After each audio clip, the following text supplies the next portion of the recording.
Hey guys, welcome back to my channel. What if Naruto manifested ability to control zombies' blood and became their king? Movie 2. Waking up the next morning to find Maya looking at him while she traced circles on his chest. He smiled as he kissed her on the lips.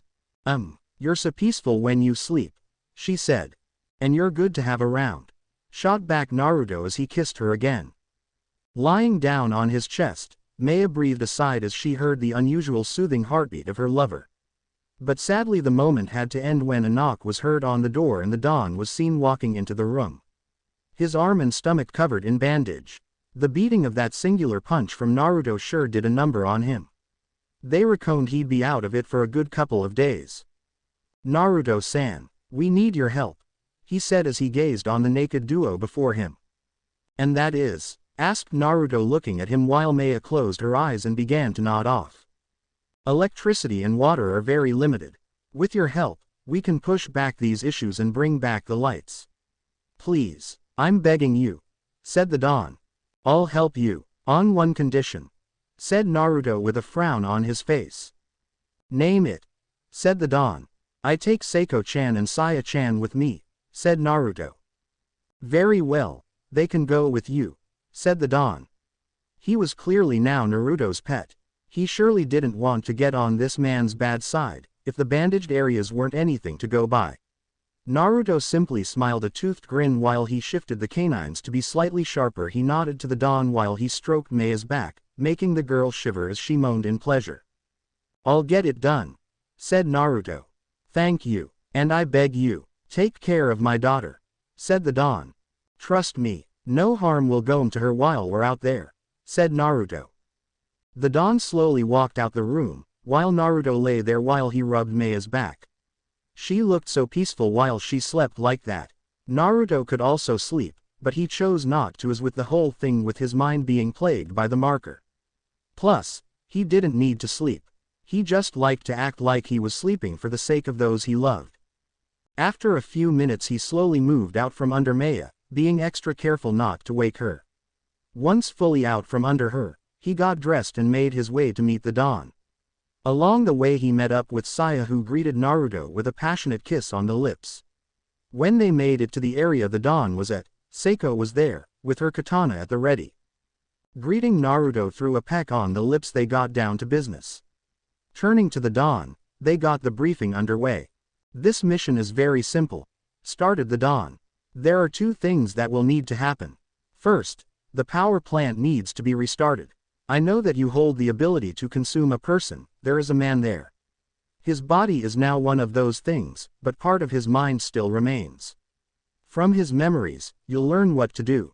From there, you are to go to the water plant and restore it.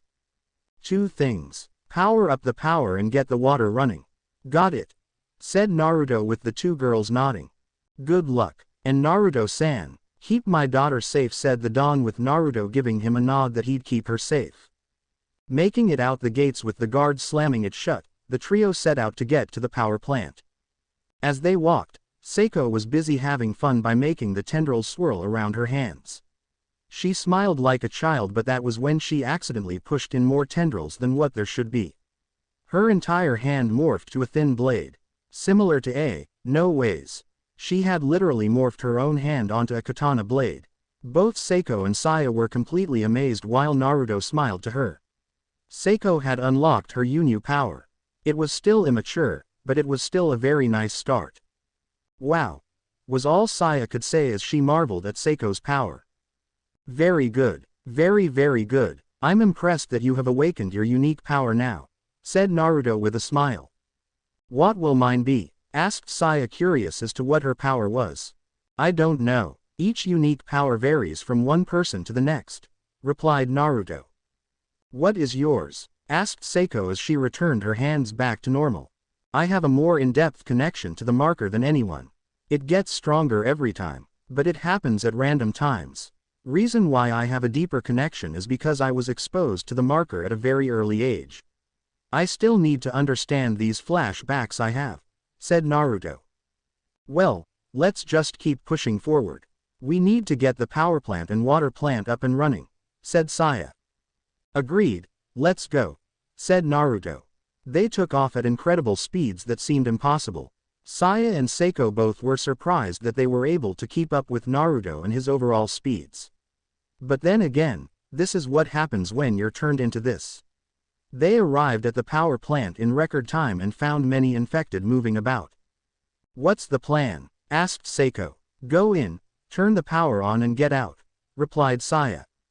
"There's our plan," said Naruto as he shifted his arms into claws. Jumping into the middle of the infect, they just massacred them all.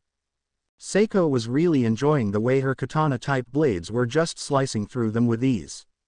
So she decided to name them Bio Blades. Seeing an infected run at them as the blades shot out its back, morphing into a necromorph, Seiko reared her right hand back and threw it forward. The katana shot forward with a tendril attached to it, creating a sort of biological chain. The blade embedded itself into the necromorph's head and killed the thing instantly. Seiko was completely stunned at what she just did. The thing fell against a scaffold and dropped some very-looking heavy pipes from above the trio's heads. Saya saw this and dropped to her knees while her hands shot to the sky. After a few minutes, they looked up to see them just floating there. But on close inspection, one would see very thin tendrils the width of fishing line, holding them up. If one didn't know any better, one could say it was telekinesis. Saya just marveled at what she was seeing. Coming out her arms and hands were the thin tendrils. She was very impressed and commanded the tendrils to throw the pipes away. They flew to the one side with a very loud clanging noise.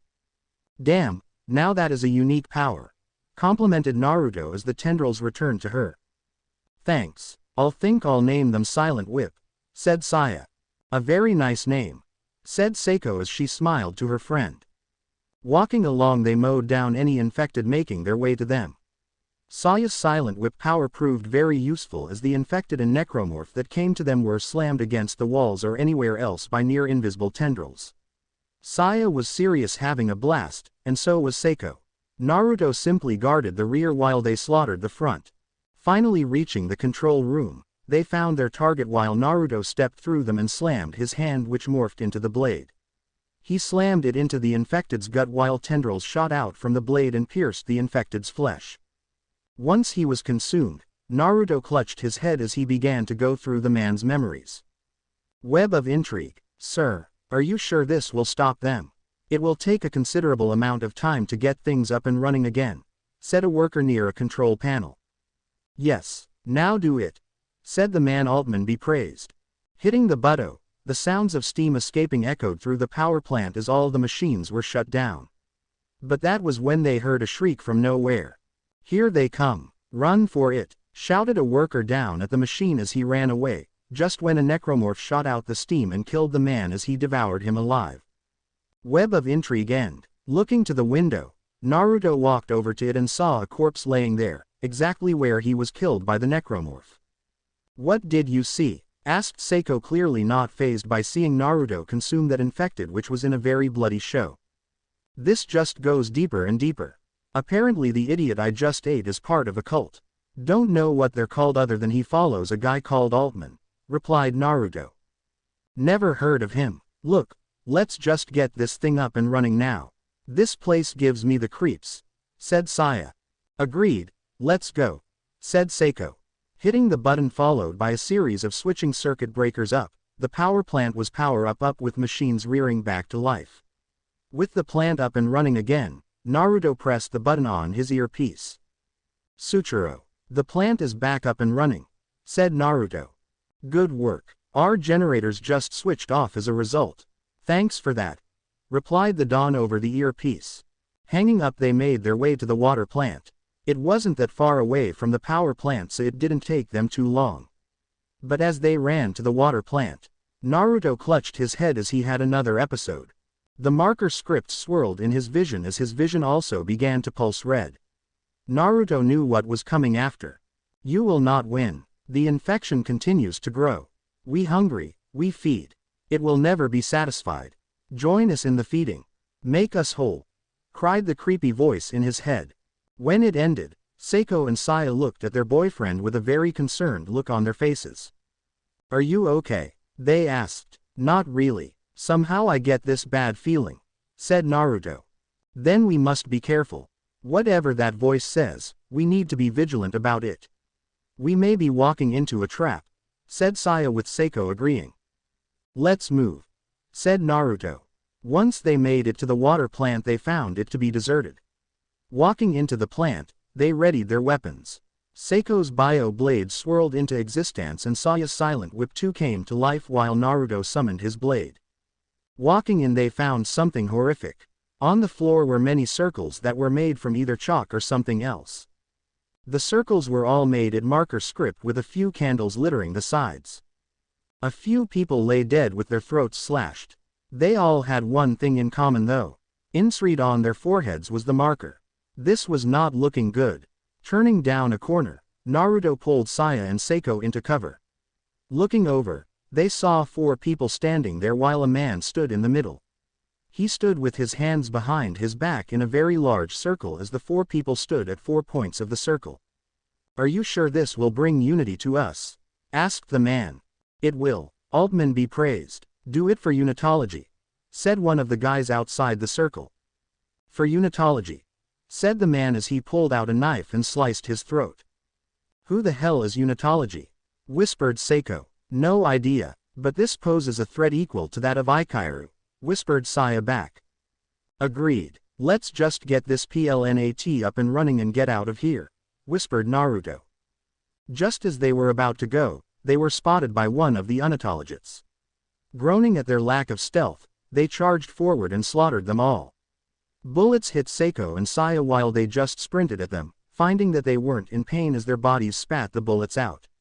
Slamming his blade into the last guy, Naruto thought it'd be good to get some answers about these guys. So he consumed the guy. Web of intrigue. That's right, brother. Unitology is the key to bringing about a unity of one mind and body, where we will all be equal through the marker. Those who don't share our ideals are to be killed. We will be made as one, said a man. Altman be praised, said the man. We will be made whole, said the man as he walked off. Web of intrigue end. What did you find? Asked Saya. Some idiots are thinking on unifying us through the marker. They think that through the marker, we'll be of one mind and body. They believe the marker is a divine object given to us by Kami, replied Naruto. Stupid shits. They should have realized the marker was the cause of all this, said Seiko. Agreed. Let's get this done, said Naruto.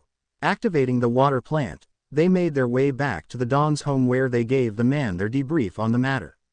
The Don had a very puzzled look on his face as Naruto told them that things may be worse than usual. But Naruto left out the part about the unitologists. The Don dismissed them but Naruto stayed behind. Look Suchiro, I have one other thing. What do you know about a group calling themselves unitologists? Asked Naruto. Close the door, ordered the Don replacing his face with a serious one. The Don had never looked so convincing as he stared down the virus before him. He didn't like the idea of having his only daughter become like Naruto, but he accepted it as something she wanted to do. And he sure as hell didn't want to incur the wrath of Naruto again. Especially now that he can resist the T-virus bullets. The unitologists are a group of fanatics that believe the marker is here to bring us together in one mind and body. They believe that they are divine and that anyone who wishes to stop the marker are not worthy of transcending into a new world. Bum bastards is more like it, said the Don. Great, so these idiots are now going around saying that the markers are here to save us. They must be put down before innocent blood is spilt, said Naruto with the Don nodding his head.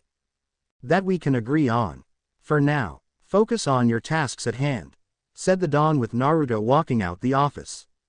Walking along the hallways, Naruto looked along the windows and found the peaceful environment offered. But it was just a blanket pulled over their eyes. An illusion to keep the peace. Sensing someone next to him, Naruto turned to see Saya's mother, Yuriko standing before him on his left side.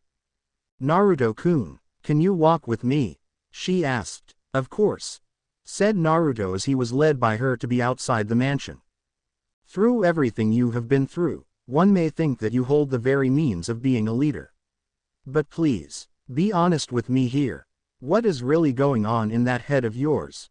Asked Yuriko as she stopped by one of the supply containers. To be really honest, I have no idea how I'm gonna get everyone through this. The apocalypse, the infections, Ikairu, even having those I care about becoming, well, like me. Sure, it's a great way of ensuring they get through this, but I don't want to have them get hurt. I don't want to see them killed, said Naruto. But you won't. You always make sure everyone comes out alive, said Yuriko, only to have Naruto give off a laugh that sounded like he was crying at the same time. Believe me, I've tried protecting those who are weak. But even with all my powers, I couldn't save them all. Nearly everyone who was part of Rika-chan's team was killed, because I wasn't strong enough. Even my aunt was killed. Because I was weak. I will never make the same mistake again, said Naruto as tears streamed down his face as he grabbed his shirt, ripped it open and did something Yuriko would never get out her mind. Naruto literally slammed his fingers into his torso and ripped open his chest. Tendrils moved and hissed like snakes, trying to stitch the tissue together, but Naruto wouldn't allow it to happen. Directly in the center of his ribcage, the slow irregular beating of his heart sounded as Yuriko felt like throwing up then and there for just seeing what was before her. Naruto simply looked down as he closed his chest up again. The beating of my heart is the only thing I can take away from myself to say that I have a heart. But even that is an issue, as my heartbeat isn't even irregular. Would I still be called human? Asked Naruto as his face was grabbed and pulled into Yuriko's chest. No matter what you become, know that there are those who care for you, will always see you as a human. Never forget that, said Yuriko. For once in Naruto's life, he had never felt so at peace. Just feeling Yuriko hold him like this, it really put his mind at ease. Breaking from her hold, he smiled to her while she did the same. Thanks for that, I appreciate it, said Naruto as he made his way inside. With Rika, Shizuka and Hokuto sitting in the makeshift clinic room Shizuka had created, the two ladies waited for the results of Shizuka's test. They were eager to hear the news that they knew already, but they needed to be absolutely sure. Shizuka was seen walking into the room, with her hair literally doing multiple things at once while her hands kept working on the clipboards that held the results. So, is it true? Asked Hokuto with Rika leaning in to know what the results were. Well, the tests came back with very clear readings. No matter the angle you look at it, you're both pregnant, and you said you slept with Naruto. So that makes him the father of your children. Congratulations. I very much envy you, she said as her hair placed the items they had on the table and returned to being her hair.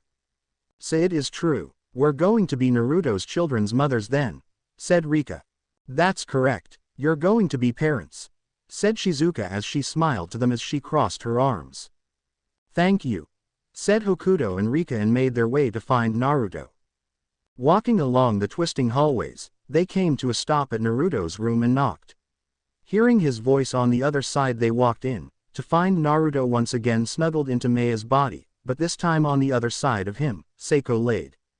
Her clothes and undergarments were also sprawled all over the room, showing that they had just finished up with having sex. Ah, Rika-chan, Hoku-chan. What can I help you with? Asked Naruto. Naru-kun, we have a very big surprise for you, heard Rika as she and Hokuto looked at each other. Oh, and that is? Asked Naruto. We are going to be the mothers of your children. We're pregnant, said Hokuto excitedly along with Rika as well. Perfect. I'm going to be a father. I will do my absolute best to ensure our children have the best possible care, said Naruto as the two women nodded to him. But of course, you are after all, the father of our children, said Hokuto. I know. Naruto didn't finish his sentence as a mighty explosion was heard, followed by a mighty cry from outside the grounds. Shooting up and using his tendrils to create some clothes for him, he raced outside with Saya following him. They came to a screaming halt at what they saw. Right before them was something that defied logic and understanding. How was it even possible for this to happen? Right before them was what looked like an enormous amount of infected, at least 300 meters high and 600 meters long, bunched together to form a new type of infected. This new infected was in the shape of a very feral-looking Neko. Two tails swirled around it as it reared back and another roar leapt from its mouth. Naruto summoned up his blade and got ready to attack it. Naruto dono, we'll give you cover, said a soldier as many of the soldiers readied weapons, tank and artillery. Nodding his head to them, Naruto charged forward to the beast. Launching himself into the air, he sliced down at one of the monster's limbs. The thing howled in pain as it dropped to the floor. Thinking it was all over was a bad move on Naruto's end. The thing got back up and new infected that just showed up out of nowhere attached themselves together to recreate the lost limb. With the new limb attached, the beast swatted Naruto away. Naruto collided with a building with the building falling onto him. The beast turned to the gate and made its way to it. But as it was about to destroy the gate, a rock was thrown at its head. The beast looked to find Naruto fine and well, his left arm extended showing he used his left arm, seeing that his right was still in its blade form. "Bring it, fucker," said Naruto as he charged. Slicing two limbs off, Naruto clicked his tongue in frustration as he watched the thing regenerate yet again using infected to create the missing limbs. "Naruto-san, kill the heart," said the Dawn as he ran to the gate. "What?" asked Naruto as he shifted his focus to the Dawn then back to the beast, blocking one of its attacks with the blade as a shield. "In that mass of infected, there is a heart. An infected that has been chosen to become the heart. Kill or consume the heart, and you can kill this thing," said the Dawn. Thinking it was a pretty good shot, Naruto readied himself and launched himself into the air. Turning his arms into the hammer fist and the claw, he slammed himself into the back of the beast. Finding the exact thing the Dawn spoke of, Naruto crawled along the infected as he slowly got to the heart. "Time to die, monster," said Naruto as he reared back his hammer fist and claw and drove them in. The beast hissed in pain as it began to buck around. Blood flowed everywhere as the beast slowly melted away. Inside, Naruto decided to go with the latter of the things the Dawn suggested on handling the heart of such a beast. Jumping out as the thing exploded in a display of blood and guts, Naruto felt his body heat up. His arms felt more heavy but at the same time, very lightweight. Dropping to the floor as tendrils swirled around his arms once again, Naruto found himself marveled at what he was now seeing. His new offensive powers he used in the fight was Hammer Fist and the Claw. But they now looked to be combined. Running along his arms were what looked like rocky plates, while the claws held a more refined look to them, like they had been sharpened to a new height. Swinging them around, he watched as the finger claws leapt from his palms and stretched very far. It was like three individual powers had become one. He decided to name them Drill Fist, a combination of Hammer Fist, claws and whip fist all in one. Walking to the gate while reverting his arms back to normal, he grabbed the Dawn by the throat and lifted him off the floor. "Start talking. How did you know about killing that thing?" hissed Naruto as he glared at the man he was now choking ever so slightly. Walking back into the gates with the Dawn standing there with a smile on his face, he shook Naruto's hand as soon as it turned back to normal. He must admit, Naruto never ceased to amaze him. Just the abilities he could do were endless. Literally an area of their minds and bodies were opened up, allowing them to make new ways to fill up that space without any interference.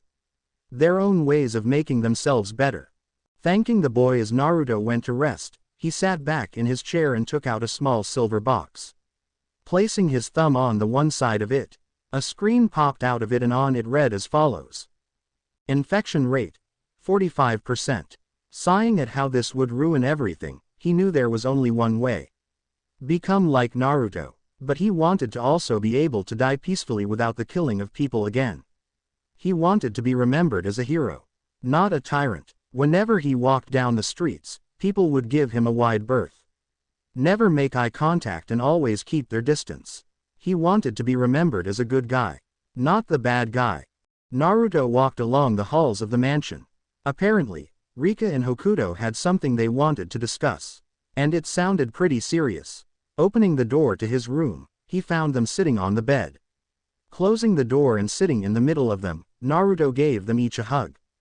"So what's the problem? Hungry? Need to consume?" asked Naruto as the two women shook their heads.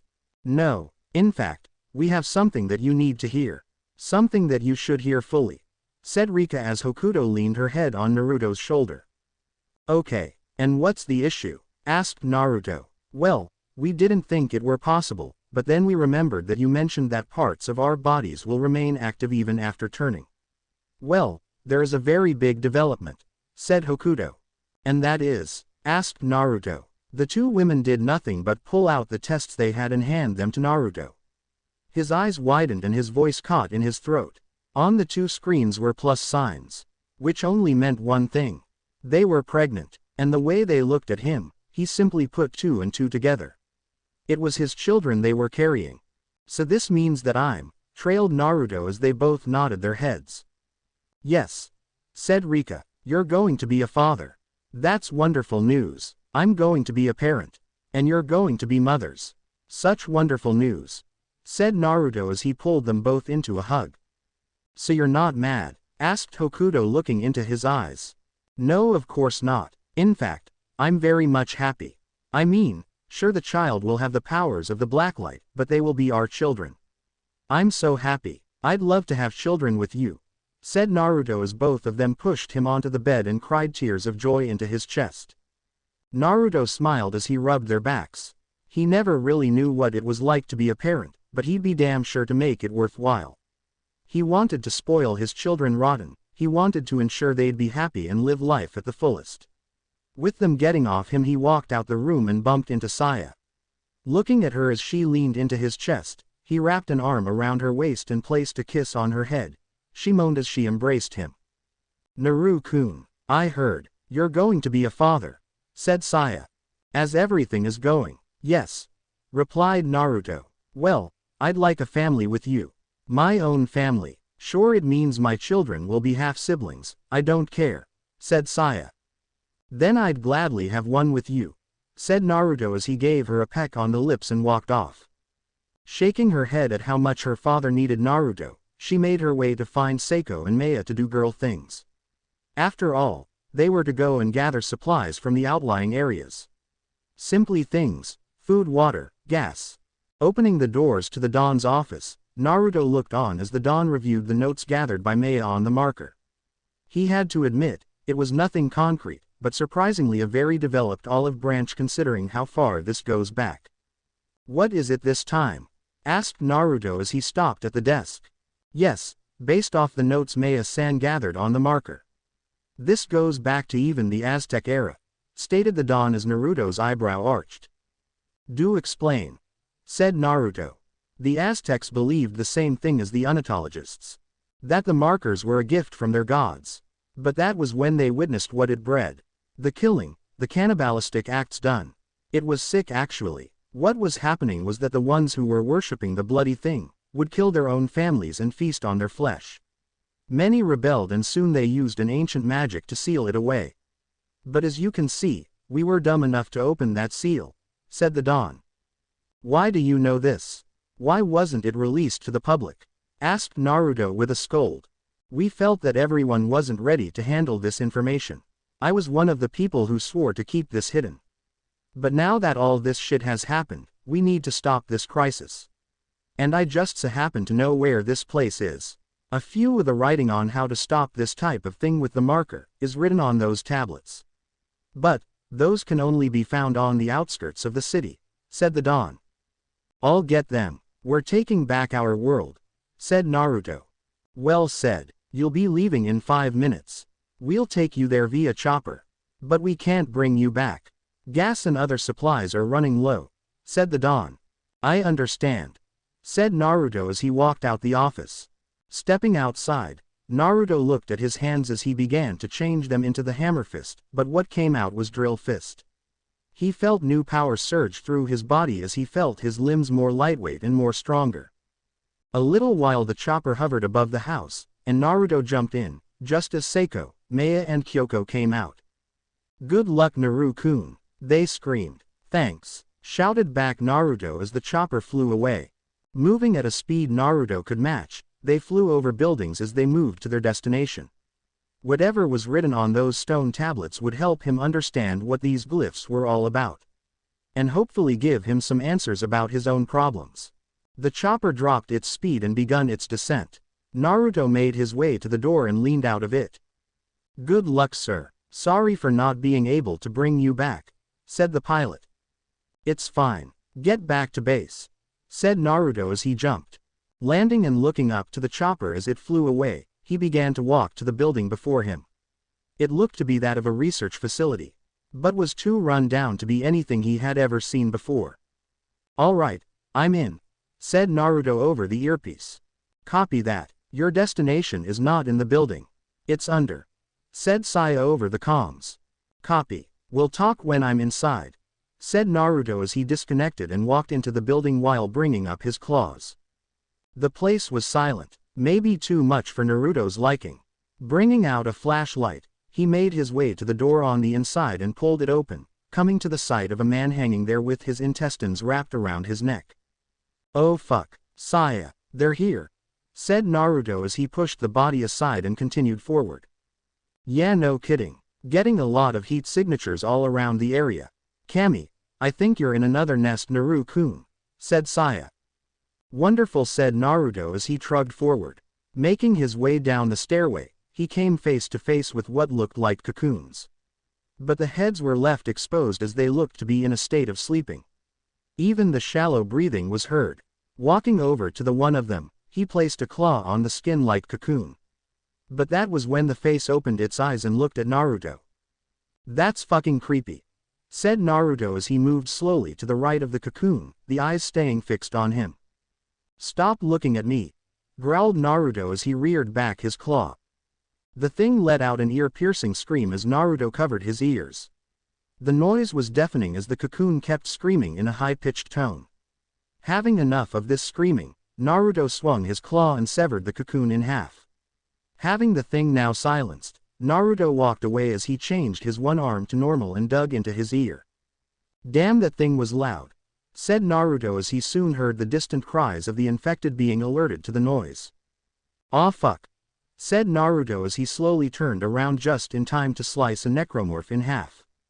It was a bloodbath. Naruto moved ever so fluently as he cut necromorphs in half, diagonal or in any other direction there was. Naruto was having a blast. He even switched to Drill Fist to see what they could do.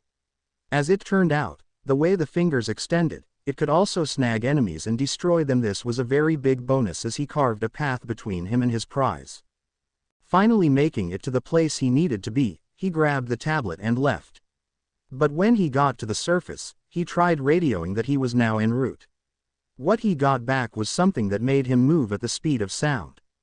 "This is the Dawn. We've been overrun by infected as well as another Biju class infected we've dubbed Ikibi. We need help now," said the Dawn over the radio. "I'm on my way," said Naruto as he sped back home. Hopefully the girls were okay. But he knew that some of them still hadn't unlocked their powers yet.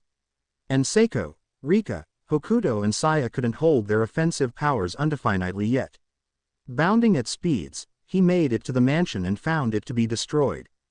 Play the cinematic orchestra to build a home. Flames lapped everywhere as bodies lay everywhere. But the Dawn stood in the middle of the battlefield. His head cast down while he leaned on his katana. His arms were covered in bite marks and Naruto knew what happened. The Dawn was now infected. "What took you so long?" asked the Dawn as he got up, letting his katana fall to its side. "Sorry, got stuck in traffic," joked Naruto with a crooked smile. "I have lived many great battles. Served the people and everyone in it. For the glory of our Japanese pride," said the Dawn as he limped to Naruto.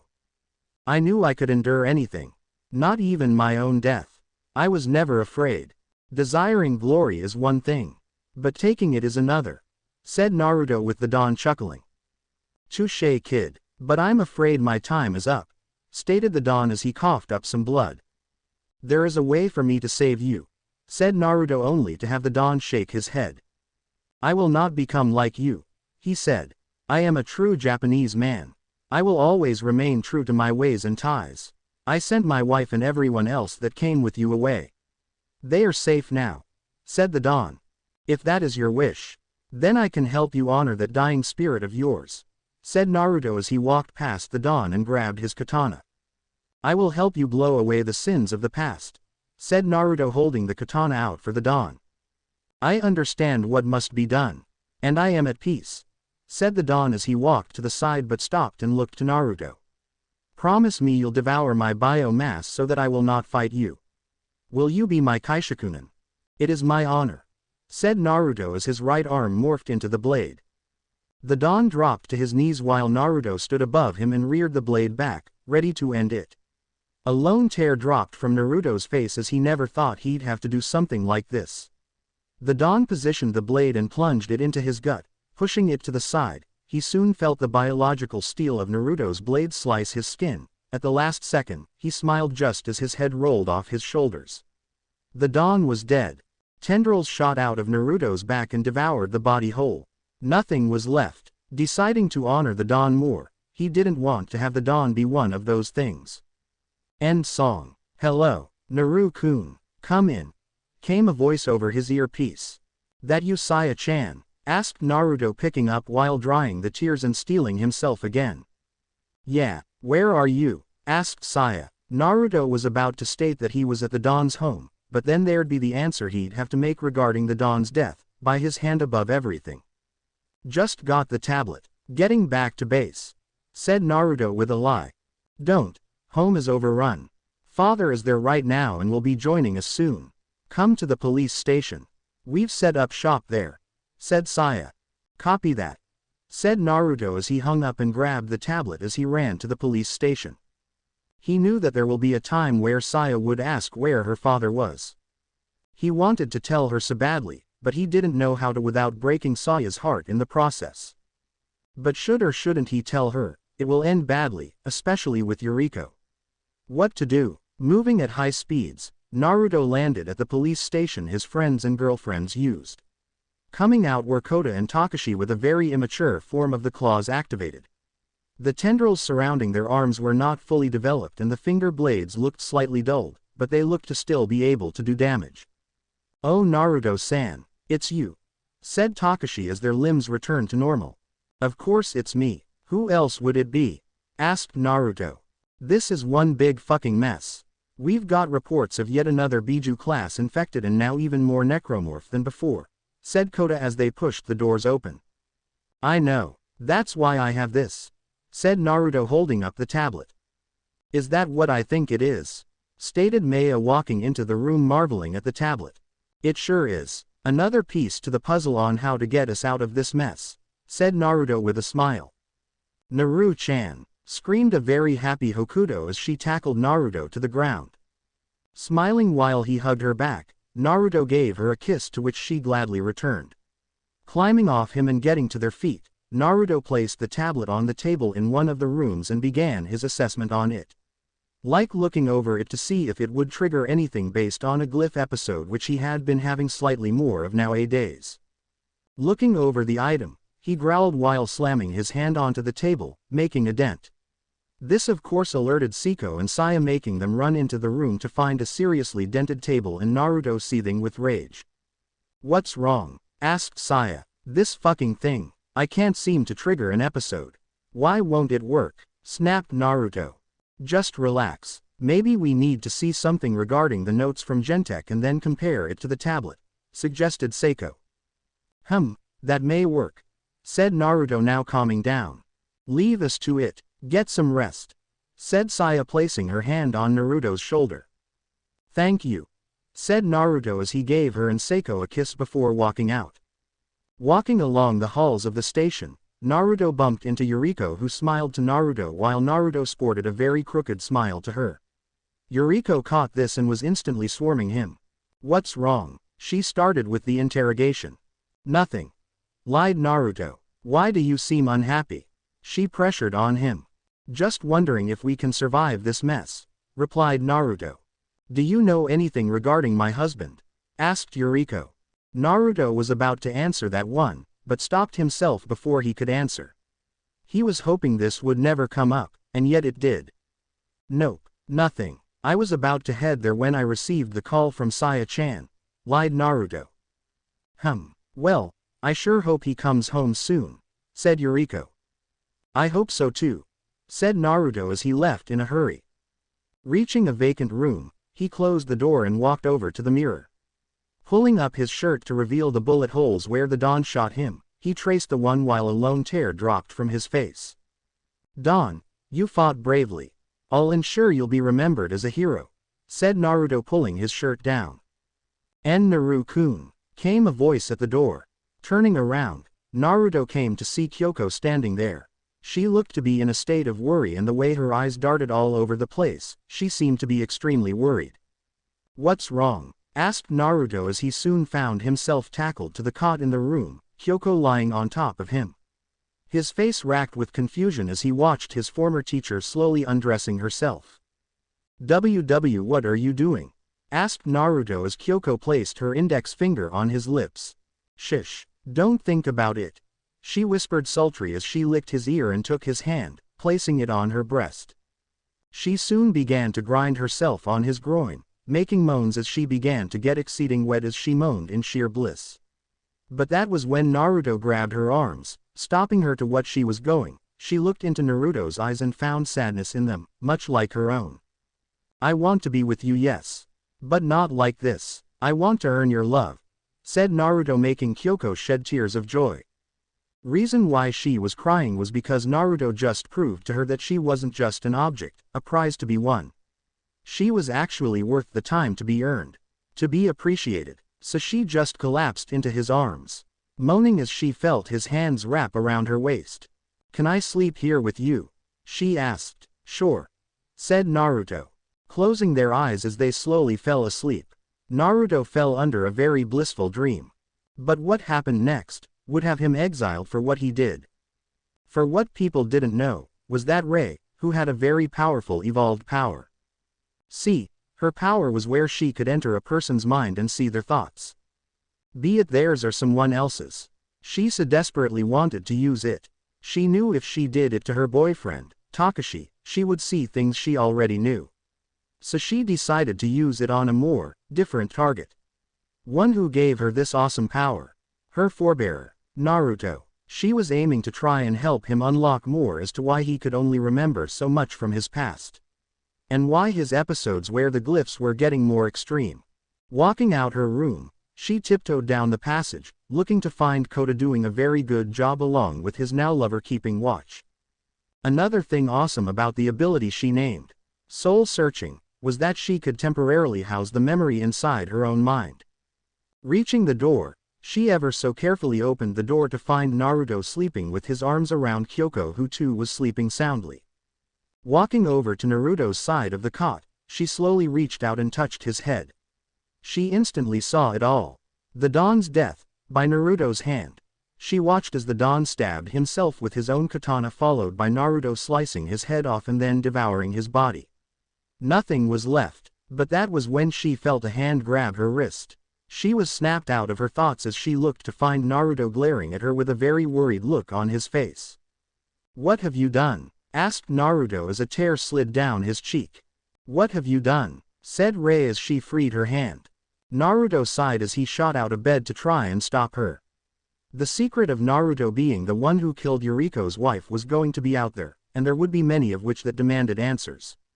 "Rei-san, I can explain," said Naruto, walking down the halls only to find Yuriko standing there, tears streaming down her face as she looked on in total shock at Naruto. "How could you?" she stated, making Naruto bow his head in shame. "It wasn't by choice," said Naruto as he refused to make eye contact with her. "What's going on?" asked Saya, walking into the scene with Maya and Seiko too. Rei walked over to them and showed them the memory from Naruto's mind of when Naruto killed the Don. They too donned a look of shock and awe as to what Naruto had done. Hokuto and Rika too saw it when they came into the room. But Shizuka, despite being also one who saw it, chose to stay alongside Naruto along with Kyoko. They believed that there was a reason to why Naruto murdered the Don. One thing Rei never saw properly. "Why you killed my father?" said Saya as she began to tear up. "I didn't have a choice. Or should I say, he didn't give me a choice," said Naruto. "And so you just bothered him. You butchered the man I love," said Yuriko, now in full tears. "It isn't like that," said Naruto. "Then what is it? You keep saying you wish to save all of us, and yet you kill all those that defy you. You're no better than Ikairu," said Saya. That was a very low blow to Naruto. Even Kyoko and Shizuka flinched at that one. Saya was miles before she would really go nuts on Naruto. And Naruto knew better than to challenge her. But now that she knew that Naruto killed her father, there will be very thin ice to tread on. Look, he was infected and I had to kill him, said Naruto. And so you simply murdered him, without giving him the option of being turned, spat Ray. I did give him the option of being turned, but he chose not to. He chose to die, and that was how it happened, said Naruto, only to feel one of Saya's silent whips hit him right in the face. Shut up. Just shut up. You clearly never cared for any of us. This was all just a big plan to you. To be the apex of all life. Anyone who stands in your way is nothing but dirt under your feet. You have no soul. I reckon that if I tear your chest open right now, your heart no longer beats, said Saya. You will not lay a hand on my flesh, spat Naruto as his own tendrils surged to life around him. So this is what you'll do? Cut us down, end us. We're nothing but experiments to you now, is that it? Shot Saya as she sped to Naruto.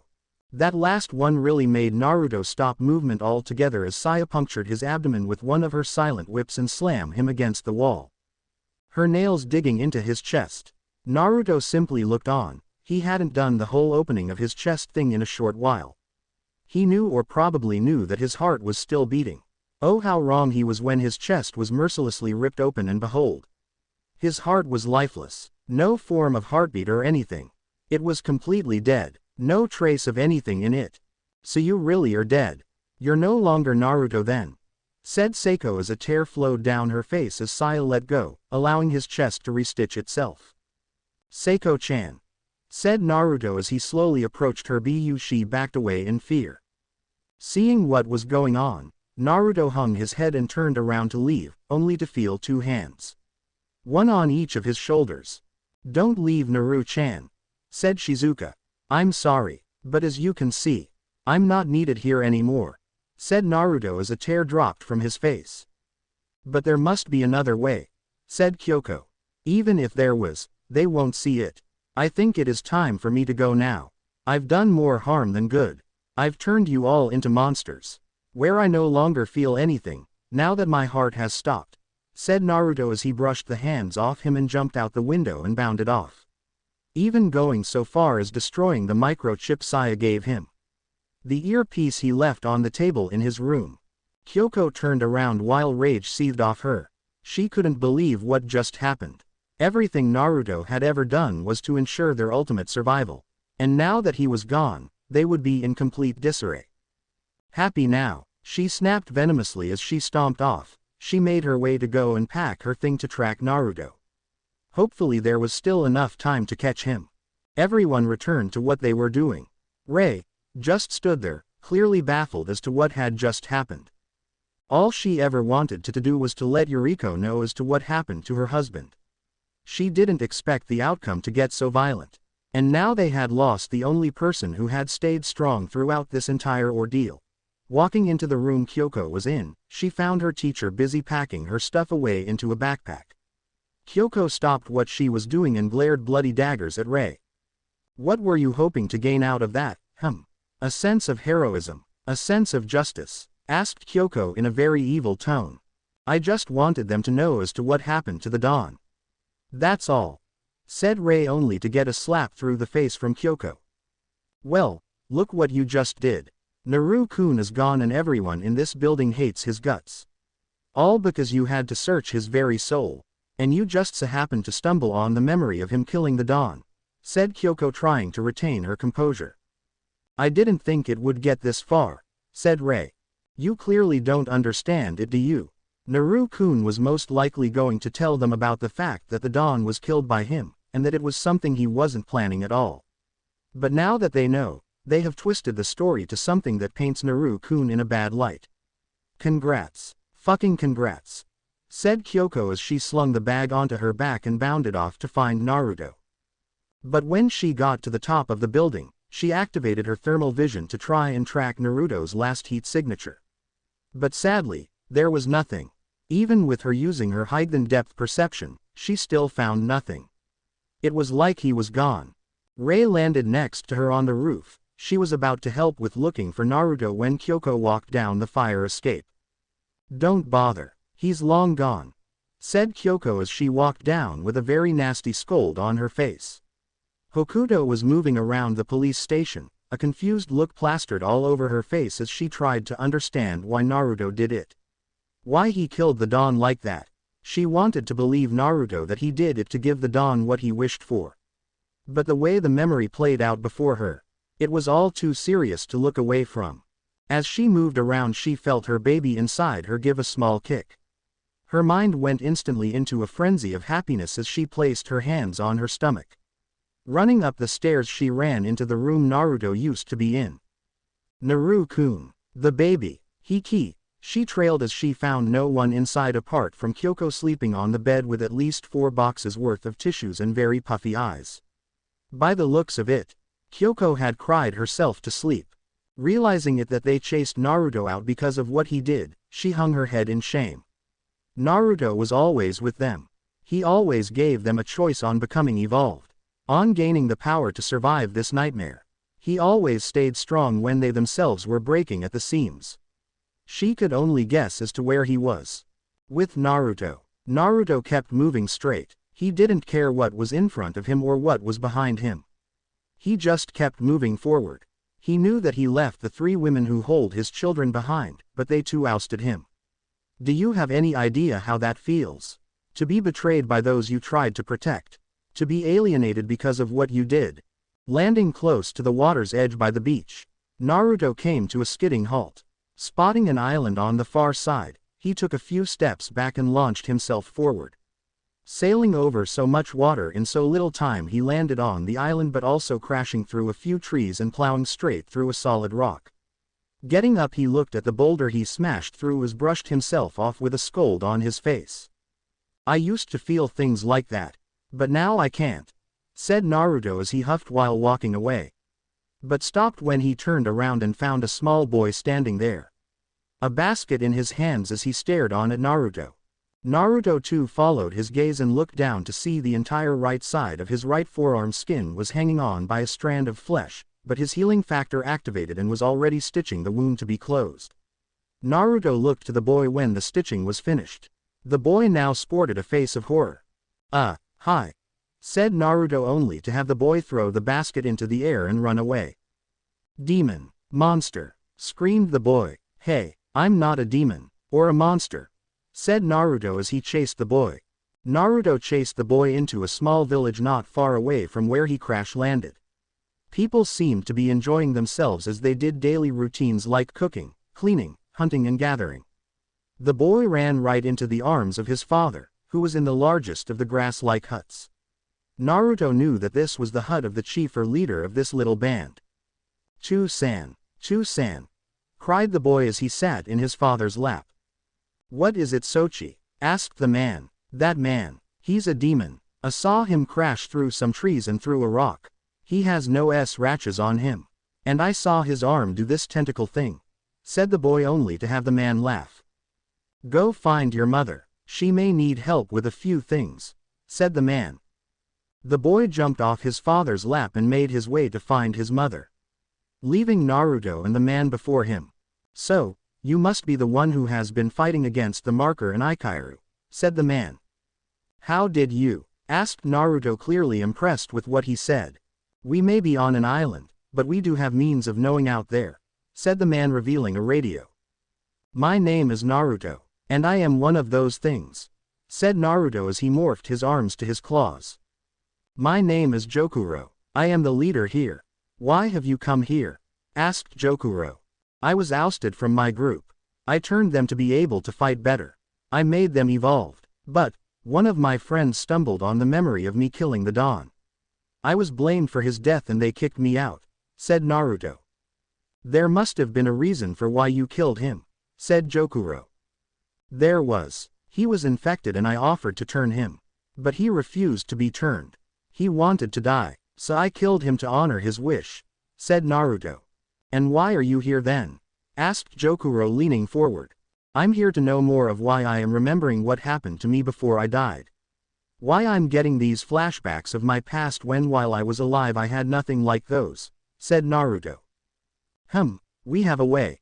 But we must do it at night, said Jokuro. I'll do it, said Naruto. It was settled. Naruto would participate in whatever they were going to do at night. Walking along the beach, Naruto felt at peace. Like he could stay here forever. But he knew that even though his friends ousted him, he still had to destroy the marker as well as Aikairu. But that slimy bastard kept giving them the slip. One day he'd have to go in and fully kill Aikairu. He couldn't have what he began to call the bearer cell running around. This world was only big enough for one bearer cell. And that was Naruto. Soon enough, it was night time. And Naruto stood around a fire along with the other people who were banging on drums as they began to chant. It was something like what Indians do when they access the spirits of their ancestors. Or something like that. Taking hold of a cup that moved over to him, he sniffed the contents and nearly threw up then and there. It smelt revolting, something like dead fish mixed with something else to increase the horrendous smell. But he took the cup and chugged it down. The taste was horrible. He surely wished his taste buds died when his heart stopped, but guess not. Soon he felt sleepy and soon felt two hands grab the side of his face from behind and pull him into the lap of Jokuro's wife. Looking into the clouds, Naruto soon began to watch as the clouds swirled around and in them he saw images of his past. The ones he never knew about. I was the son of Minato Namikaze and Kushina Uzumaki. Both were at the top in their respective fields. But my father worked also as head scientist at Genentech, said Naruto in his trance. What happened then? Asked Jokuro. My father wanted to show me what they were doing. What they were really doing. Taking me into the science facility he showed me the marker. It was so majestic and massive that I felt like an ant when faced off to a boot, continued Naruto. Can you tell me what happened next? Asked Jokuro. I went inside the testing facility to touch it. Chu-san said it was okay and the thing won't do anything to me, said Naruto as a tendril shot out his shoulder and moved around before returning back into his shoulder. Scaring the children while some thought that was so cool. What did it do? Asked Jokuro. Soon Naruto began to breathe exceedingly hard and began to convulse. Bu soon stopped when he felt Jokuro's wife stroke his cheek, calming him down. Easy. We're here for you. What did it do? Asked Jokuro. It gave me a static shock. From there it went downhill. I began to show irregular behavior every time the marker acted up. My overall psyche levels were very irregular and I even began to draw images that were of the marker and things around the marker. It was the marker making me draw these images. It kept screaming in my head. Make us whole. I was so scared and this affected me to lash out at people, said Naruto. What happened next? Asked Jokuro. Chu-san thought enough was enough. He didn't like the fact that I was being manipulated by the thing in their basement. Taking me to a doctor that only knew about me being what was wrong with me. He sealed away my memories about this entire thing using medication. It worked and Chu-san never told Ka-san about it. We carried on with our lives until trailed Naruto as he woke up. Until the apocalypse started, said Naruto as he shot up to be sitting straight. Naruto soon began to cry as he just realized that he was in the center of this entire thing. He was the final puzzle piece. Sure, he still didn't know the steps, but he now knew he was the key to this whole crisis. He was the ending piece. To finish this entire mess. To stop the marker before it killed them. He was pulled into a hug from Jokuro's wife as she rubbed his back and ushered words of comfort into his ear. Your story may not have such happy beginning. But look at what you have done. You have been fighting full well knowing you can change the future. You can fight to stop a crisis that has been going on constantly, she said. Thanking her and getting up, Jokuro as well as everyone else too got up as Naruto gained a very serious face as his right arm shifted to be that of the blade. Tell me, who are you? Asked Jokuro. I am Naruto Uzumaki Namikaze. And I am the one who will stop this nightmare, said Naruto as everyone cheered. Glad to hear it, said Jokuro as he clapped. At that moment, Naruto's ears became so powerful he heard the sounds of many infected in the cities and towns of the surrounding area. But there was one voice he knew. It was Seiko's. They were in trouble, and from the sounds of her voice, she was calling out to him while apologizing for what they did. In fact, everyone was crying out at how sorry they were for ousting him like that. But there was one voice in the group that was mad at them. It was Kyoko. She was screaming at them that they chased Naruto out without letting him explain himself first. He'll never come for them now. Turning to Jokuro and everyone there, he watched as they nodded their heads.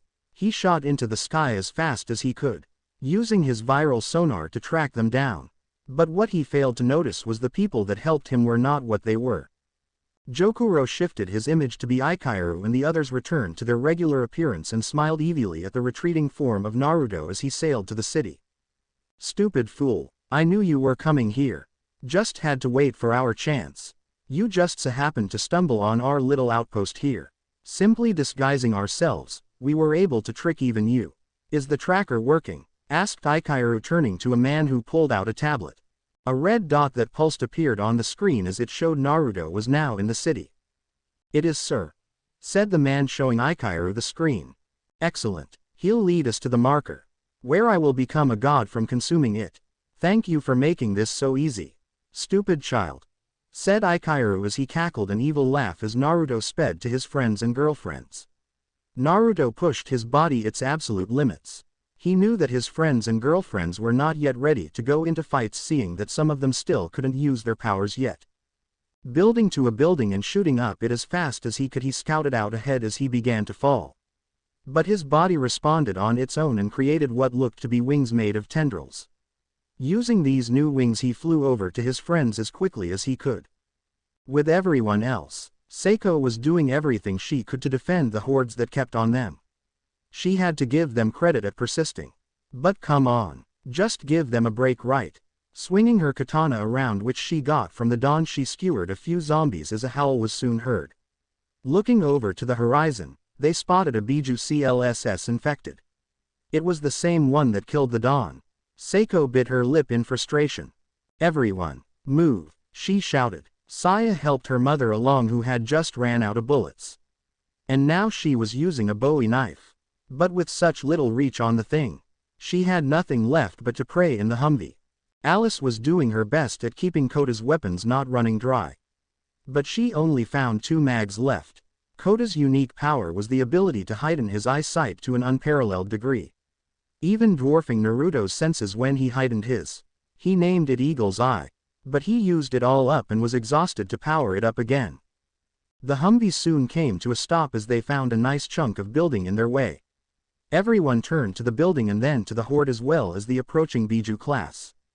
It can't end like this, thought Hokuto. If we had just trusted Naru-kun we wouldn't be in this mess, thought Rika. I'm so sorry, Naru-chan, thought Kyoko as the horde closed in on them. But just as they were about to charge in and go for the kill, an object landed between the horde and the Humvee. Dust and smoke was kicked up as both sides stared on at the object in question. When the dust cleared, Naruto stood there, his tendril wings no more and his hands were the drill fist. Slowly getting up as the occupants in the car stared on, Naruto turned to the horde, his dull eyes blazed with hatred as he slowly walked towards them. Both Rika and Hokuto were extremely happy to see the man they loved was okay. But they soon felt something different about him. It was like he was changed. Like he just learned something about his being. Play-breaking Benjamin Uncound soldier. Naruto moved with great skill and grace as if he was able to phase between reality and illusion. It was incredible, swinging his arms around, letting the tendril-like chains that connected to the finger blades reach out and attack the incoming enemies. Shooting into the air as he reverted his arms back to normal, he charged up a swirling mass of tendrils into his hands and fired it. A thick red and black stream was seen as the tendril hit the ground and dispersed to impale many of the infected. But Naruto wasn't finished as he readied more of the various abilities in his arsenal. Switching to his claws, he drove forward and sliced and diced many of the infected. He didn't care anymore. He didn't worry anymore. All that he wanted was those he cared for to be safe. As he kept this up, his mind kept giving him flashbacks of his past. When his mother smiled to him when he was young, getting the thumbs up from his father when he won first place at the science fest. And finally, the last image was that of him and his family holding hands together as they walked to the beach. I'm fine with being a monster, he thought as he sprinted to a group of zombies and swung down, severing them in half. Slowly turning around only to be bitten by a zombie, he kicked the thing off him as the saliva turned to become part of him. He was truly grateful to the fact that he was an infected while retaining his mind and conscience. Turning his right arm into the blade, he charged again and sliced more and more. He made it look easy, but if you looked carefully, you'd notice that tears were flowing down his cheeks. I'm fine with everyone hating me for what I am and what I've done, he thought more as he used a double slice attack on an infected, cutting his body in 4 perfect chunks. I'm fine with the world turning its back on me, thought Naruto more deeper into his mind as he turned to the Biju class infected. It had one tail swishing behind it. Naruto knew this one was called Ikibi.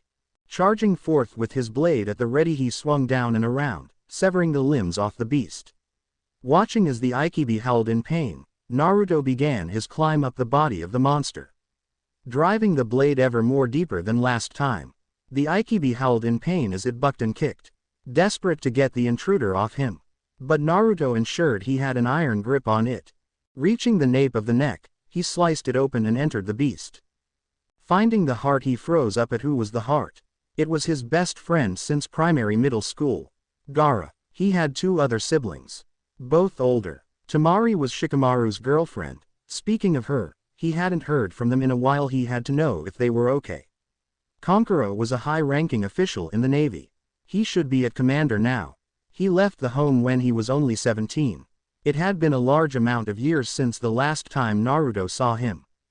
Gaara felt as if he was alone and blamed himself constantly for the death of his mother who died giving birth to him. Naruto was the only one to show him the light. And now he was a corpse. How low can you get? Having to spill family blood. The line that was to be never crossed. Naruto always considered Gaara to be more than a friend as he looked to the man as a brother. I'm sorry, Gaara-san, said Naruto as he reared the blade back. You will no longer have to suffer like this.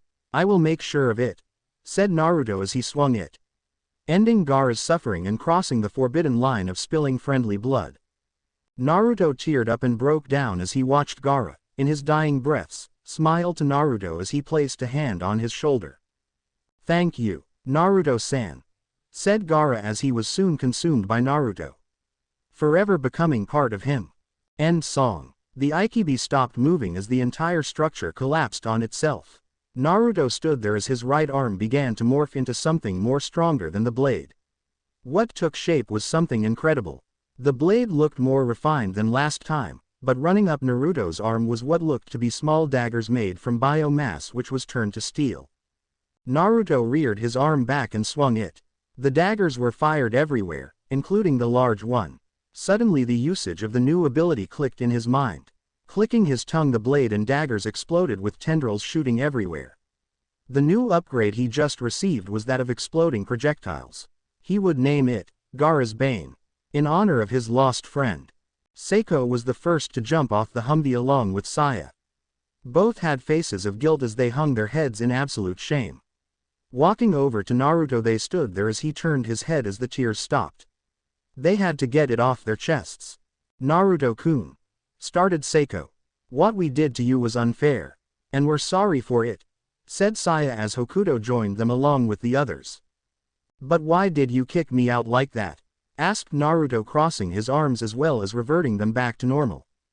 We all just felt so shocked by your actions, and we jumped into it too soon. And for the we're sorry, said Rei. But I had a very good reason to not explain it to you. I was going to, but not just yet, said Naruto, slightly mad. We know that now, and I'm sorry for going through your mind like that. I'm sorry, said Rei as she hung her head. Next time you wanna go through my head, ask next time, said Naruto. Okay, said Rei in a shaky voice. With that sorted out, Kyoko tackled Naruto with everything she had. She kept saying on how much she missed him and everything like that. Naruto could only just lie there as he rubbed her back.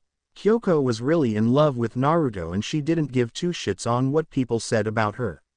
The world was coming to an end and she could be with the one she loved. Everything she ever wanted, she had it, and she wasn't planning on letting it go. Naruto smiled to her as she finished everything she wanted to say and got off him. Looking over to Yuriko, Naruto made his way over to her with his head cast down. Yuriko knew what was going to come out of the boy's mouth. And to be frank, she was really thankful to Naruto for saving her like that. Yuriko-san, I'm so sorry for what I did to your husband. If there was another way you could be sure that I would do it, said Naruto, only to have Yuriko place a hand on his cheek and look into his eyes.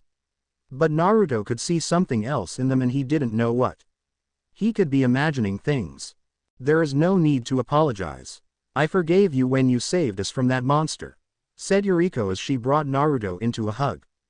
Naruto wrapped his arms around her and smiled as he felt the warmth of a mother's love touching his heart once again. But their little hugging session was cut short as the radio in the Humvee went off. Hello, is anyone on this channel? Came the voice. Grabbing the mic, Naruto placed it so that everyone could hear. This is Naruto. Can we provide assist? Asked Naruto. We need help over by the mall near the tower. We're being overrun. Please assist, said the man over the radio. Copy that. We're on our way, said Naruto as they climbed in and drove forward. As they drove, Naruto gave them the rundown of what happened when he left them like that. He had came across an island of people that helped him put the final puzzle pieces in. Turns out he was the key. Naruto was the key to the whole thing. If he could interface with the marker, then everything will be no more. He could stop this apocalypse. He could chance the future. But he needed to know the steps first.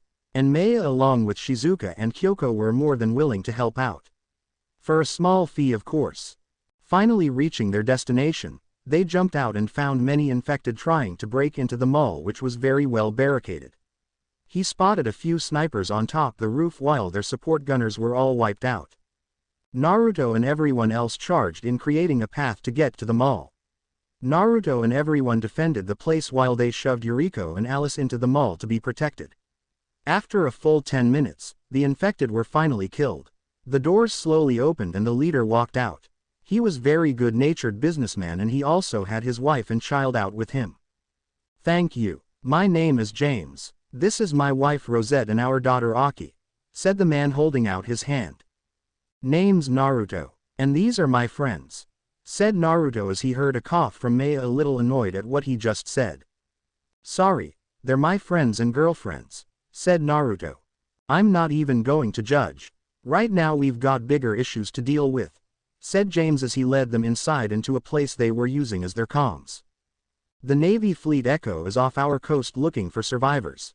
We've been trying to get our signals to them but this stupid shit keeps failing us, said James as yet another operator's systems dropped. Let me try, said Saya. Allowing her to sit in one of the seats, she got to work on tuning the thing. She clicked her tongue as she turned some dials and flipped a few switches. You were operating at too high of a channel. That was why you weren't getting any signals and your stuff kept dying on you. Should work now, said Saya as she gave the reins back to the operator. This is the USS Echo Company. We are off the coast of Japan looking for survivors. If you're reading this, let us know so we can pick you up, came a voice Naruto knew. Grabbing the headphones and mic, he looked to the radio station with such a gleam in his eyes he could melt the poor device. Konkuro-san, is that you? Asked Naruto excitedly. Naruto-san, how are you? Never mind. Where are you? Asked Konkuro. A mall near the tower. We'll mark them with flares to be seen. We need immediate evac. Injured civilians and children too, said Naruto. Copy that. How many Black Hawks do you need? Asked Konkuro. About 12. Replied Naruto. Roger that. Sending them now. E.T. 30 minutes, said Konkuro as he hung up to scramble all available forces on his ship. 30 minutes and our rides will be here. We must hold out until then, said Naruto. Yeah, no kidding. We've got infected coming through now, said a scout coming down the stairs. How many clips you got? Asked Naruto. Enough, said James as he showed them 40 crates full of ammo. Koto was in heaven as his eyes twinkled in amazement while Tashimi shook her head at how her boyfriend could be sometimes. Play StarCraft 2 soundtrack 13 Fire and Fury. Naruto assembled everyone there was and got down to business. He knew there may be people who wanted to fight, while others wanted to be with their families. He had to give them the choice to fight. This is our final stand against those monsters out there. Black Hawks are inbound but they will not be here in the next few minutes. E.T.A. is 30 minutes. We must hold the enemy back until then. I can't promise anyone a way out of this. But I can promise that I will ensure we get through this together. I choose to fight. Who is with me? Asked Naruto. Slowly the people conversed amongst themselves. It seemed like a suicide mission than anything. But this was their last stand, they kept saying to each other. They had to fight or die trying.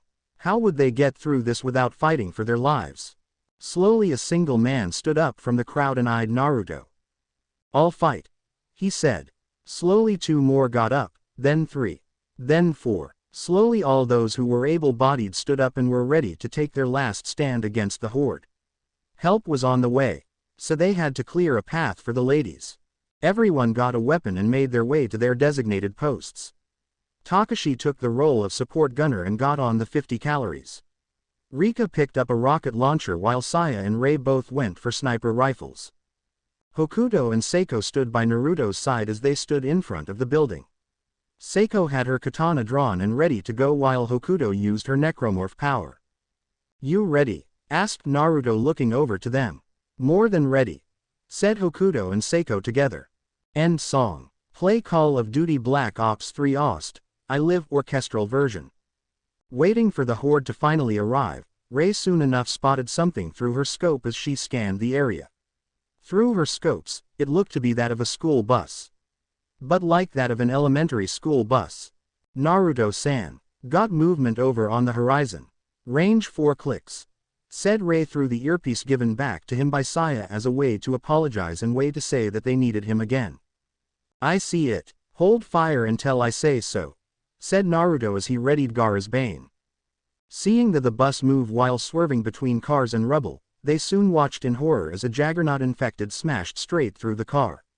All of them gasped in shock as the bus soon began to catch fire. "Bring the infected down," said Naruto as him, Hokuto and Seiko sprinted to the bus. Reaching it as bullets and rockets pelted the infected, Naruto smashed the windscreen open to find many children that struggled to get out as smoke engulfed the back. Looking to the driver, Naruto found a piece of steel piping going through her chest. She was hunched over the steering wheel as she bled out. "Miss, are you okay?" asked Naruto reaching out his normal hand. "Save my students, please," begged the woman in her final seconds before she died. "Okay, get everyone out of there now," ordered Naruto to the girls. "You got it," said Seiko as she broke the one window and helped bring them out, handing them to Hokuto as she pulled them out. Spotting one in the very back struggling to get the seatbelt off, Naruto bit his lip as he charged in when he saw flames engulf the outside of the back. "Naru-chan," said Seiko as she watched him charge into the little girl in the back. Reaching her, he held out his one hand while his right morphed to the claw. "Please don't hurt me," she said as she stared at the claw, frightened by it. "Don't worry, I'm not going to hurt you," said Naruto as he placed a bladed finger in between her and the seatbelt and pulled. "Naru-chan, hurry up," said Hokuto as the flames intensified. "Hoku-chan, catch," said Naruto as he saw Hokuto move to the front of the bus. Throwing the girl to her, Hokuto caught her and nearly fell over. The bus exploded in a glorious sight of parts going everywhere and the smell of flesh being cooked invaded their noses. "Naru-kun," shouted Rika as she watched the bus exploded through the sights of her launcher. But at that moment, a figure could be seen walking out the wreckage. Seiko and Hokuto both told the kids to not look and that they did.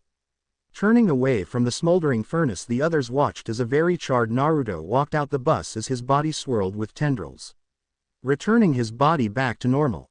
Clothes included as the body of Naruto was finished fixing itself. "Man, that was hot," said Naruto as he clicked his neck and walked with them.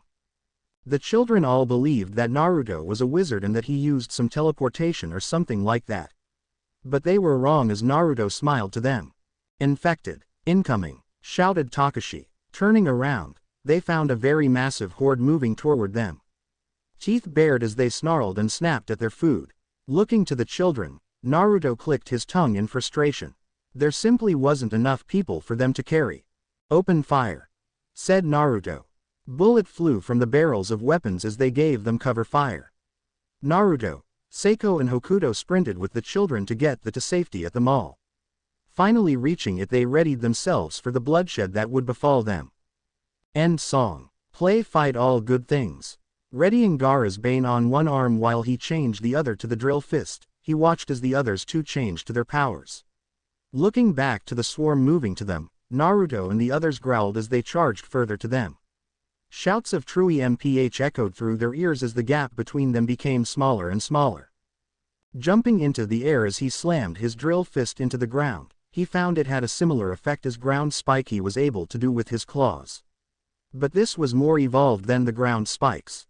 Shooting from the ground, the spikes emerged and impaled a few infected, but when Naruto pulled his hand out they sprayed small javelin-like spikes in a radial effect. It was very amazing as many infected were skewered from the javelin. Switching to his whip fist, he swung that around while ensuring that he got a few in a single swipe. Seiko and Hokuto too were doing everything they could. Seiko had fired a considerable amount of bio-katanas at the infected while Hokuto had destroyed or ripped many infected apart from the horde of necromorphs she had summoned through her powers. But just as they were finishing up with the wave, they spotted more coming for them. "Damn it, will these things ever catch a break?" asked Naruto as he pulled his claw out from a now dead infected. "No idea," said the two girls as they hacked and slashed away. "Naru-kun," came Saya's voice over the earpiece. "Got some warthogs coming in to fight. Lay ground coordinates for targeting. Patching you through," said Saya. "Copy that," said Naruto as he was patched through to the warthog's commanding pilot. "Smoke screen. This is Mist Hand. Lay ground coordinates for targeting," said the pilot. "Mist Hand. Fire mission. Danger close. Infected west of heat signature of the mall on the south side," said Naruto as he sliced another infected in half. "Copy. Bringing the rain," said the pilot as the thunderous howl of the engines were heard in the background. "Seiko-chan, Hoku-chan, the heat's coming. Make sure you're not caught in the fire," said Naruto. "Got it," they said as the howl became louder and louder. In a thunderous clap the sounds of miniguns firing were heard as the warthogs flew over the mall and emptied out on the infected. Shooting overhead they circled around an building as they came in for another run. But one of the juggernauts would have none of it as it jumped up to one of the jets and destroyed the wing of the plane. "Mayday, mayday, coming in hard," said the pilot as he ejected out the plane. Hokuto watched as the pilot landed perfectly on the roof while the plane with the juggernaut exploded as the plane hit a building. "Damn it, smoke screen, we'll give you one more sweep. We're at bingo fuel," said the commanding pilot as the thunderous roar was heard over the skies as they came low for another run. Giving their last run everything they had, they shot off and had to retreat back to the aircraft carrier. "Damn it, Saya-chan, patch me to the USS Echo Company," said Naruto over the earpiece. "Copy that," said Saya as she did as her boyfriend asked for. "This is Kankuro," came the voice over Naruto's earpiece. "Kankuro-san, we need more air support. How long until those choppers get here?" asked Naruto. "They'll be there in a few minutes. Just hold on. You've got an AC-130A gunship inbound.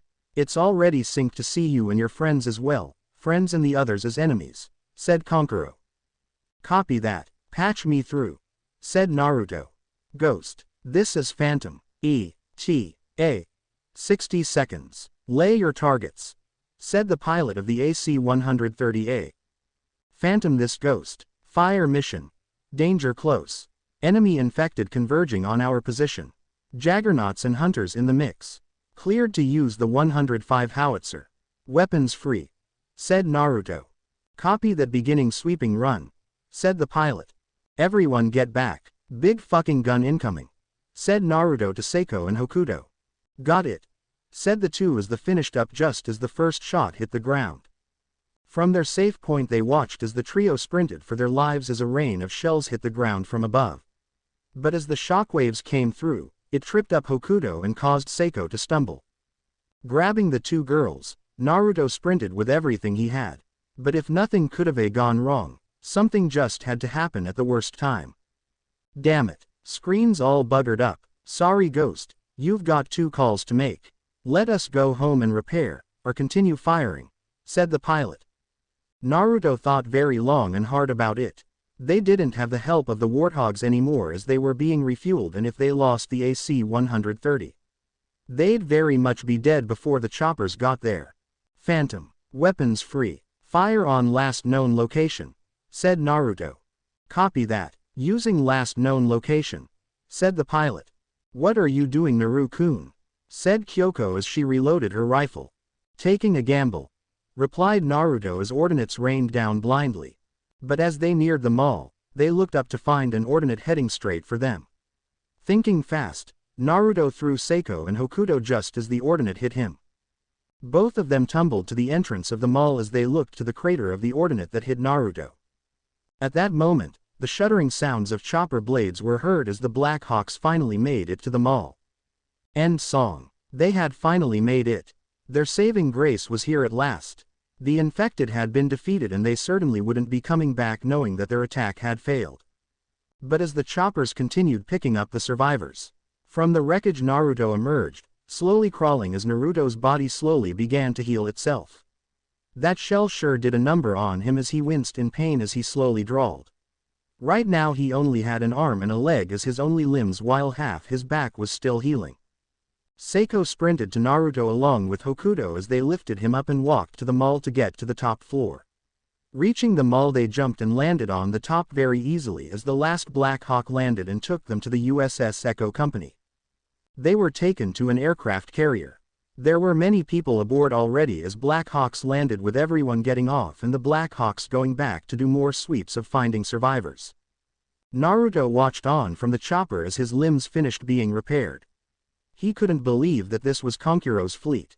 He had a strong feeling that Konkuro was commander, but he had to know for certain. The chopper landed and everyone got out. Walking towards them, medals adorning his chest as he wore a blue navy shirt. Naruto smiled to the man he came to find as a man he could go to hell and back with without hesitation. Konkuro smiled to the man he too respected as he shook hands with Naruto. Hey there, Naruto-san. Looking good, said Konkuro as Naruto gave a slight chuckle. Yeah, even though I look like ham and shit, said Naruto with Konkuro laughing. Yeah, I heard about what happened. But you can tell me later. Can you offer us your help? Asked Konkuro. I can, though, trailed Naruto looking over to his team and friends. I understand. You're probably very tired. Get some rest. We can talk about this tomorrow, said Konkuro as he walked off. Walking back to his friends and girlfriends, Naruto was hugged by Saya as she wept into his chest. Naruto too smiled as he returned the hug she gave him. I'm so sorry. I hope you can forgive me, said Saya as she wept. I forgave you already. I will always be there for you, said Naruto as he ran his fingers along her slender spine. I am yours, Naruto-kun. I will remain your forever, said Saya as she broke the hug but stayed in his arms. I know, said Naruto as he kissed her on the lips.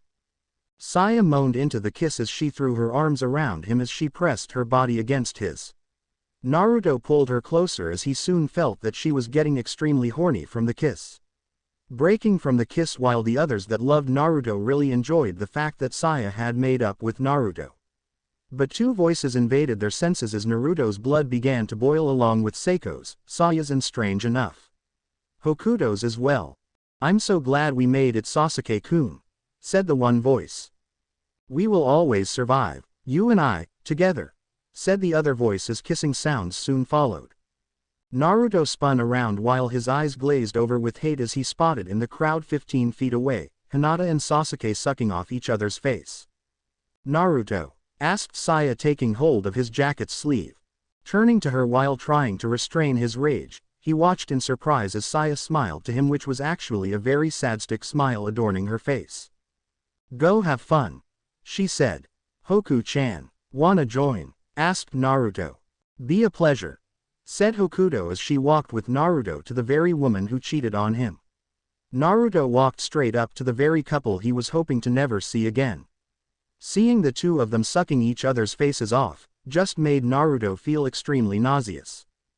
Hokuto too could feel the raw hatred Naruto had inside him, and she also didn't like the fact that this bitch, this very slut, would betray the man Naruto had become.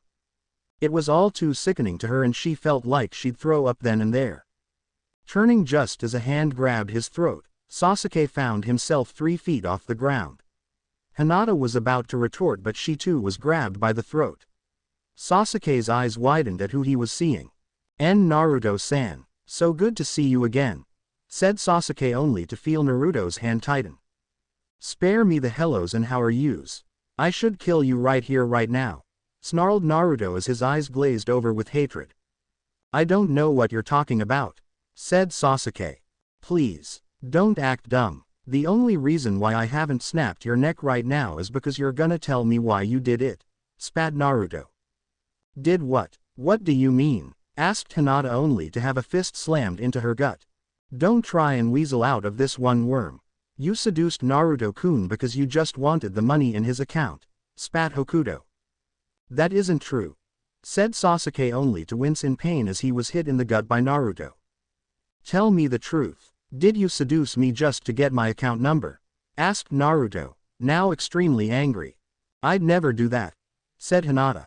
You have 3 seconds before I shove my hand down your throat and pull out that heart of yours, growled Naruto, glaring daggers at the two of them. I loved you, said Hinata. 3, said Naruto as tendrils swirled around his right arm.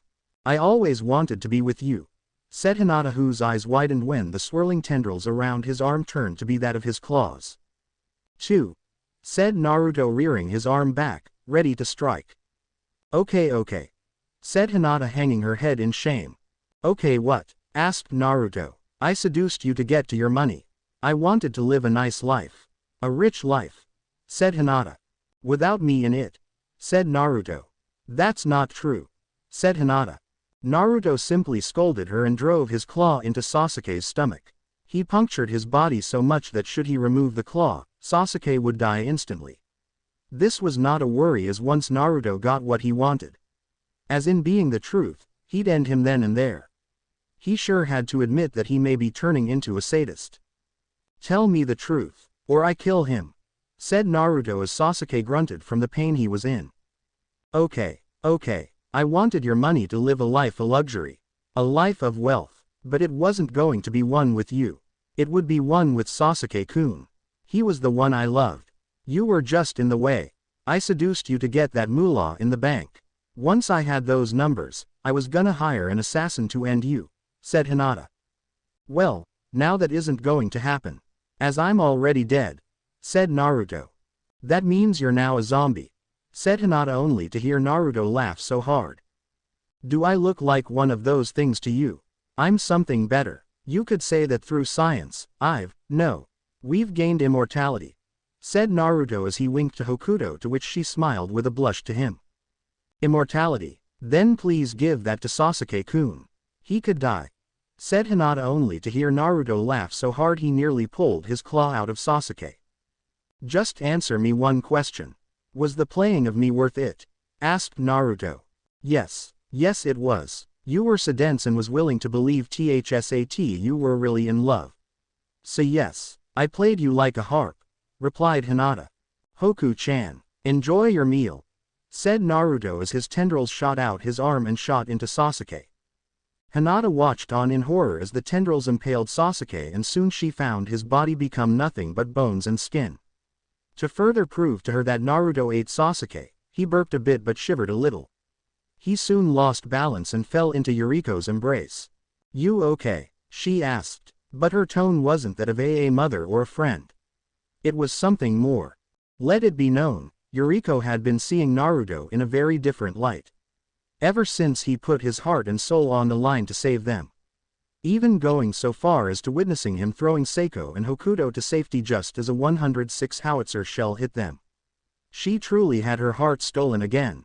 She truly had the love she had buried away in the past 2 days resurface and find a home in the form of Naruto.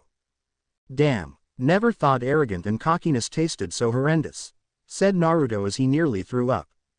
Looking to Hokuto, who was busy cycling through her powers, Hinata had such a scared face on her as Hokuto kept saying no or, not too gruesome enough. Naruto just rolled his eyes as he got up and thanked Yuriko.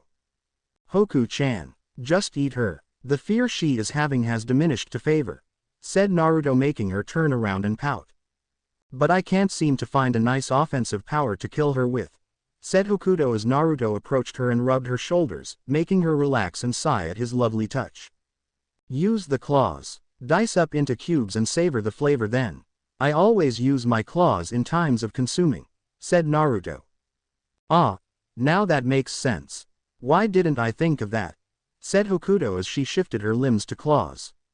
Standing over, Hokuto gained a very sinister smile as she slammed her hand down and severed Hinata's lower half from her upper half. She died instantly. Hokuto cheered as she repeatedly sliced and diced away. Soon enough, Hinata was nothing more than bird-sized cubes. Hokuto gave thanks for the gruesome food before her and dug in. It only took her a few minutes to have eaten all of Hinata. Giving a slight burp as she used the blood-stained cloth that belonged to Hinata as a napkin, she looked over to Naruto with love. "That was delicious. Thank you for sharing that with me," said Hokuto. "No problem," said Naruto as he brought her into a hug. Hokuto responded in kind and hugged him while her head rested on his shoulder. Separating after a few minutes, they got themselves settled into some of the cabins. But seeing that they were considered assets, they got pretty good cabins. Seiko and Maya shared a room, Kyoko and Shizuka also shared one. Takashi and Rei also shared, Kota and Tashimi and then Rika and Hokuto also shared one. Leaving Saya and Yuriko to share one while Naruto got his own. Sighing as he tried to go to sleep, Naruto couldn't help but find that he just couldn't. Apart from the flashbacks he kept getting being those of the marker, he now saw fissures. And that was another thing. He would always find himself in a forest-like area while black fissures all around him, speaking either his name or something previous comrades would say.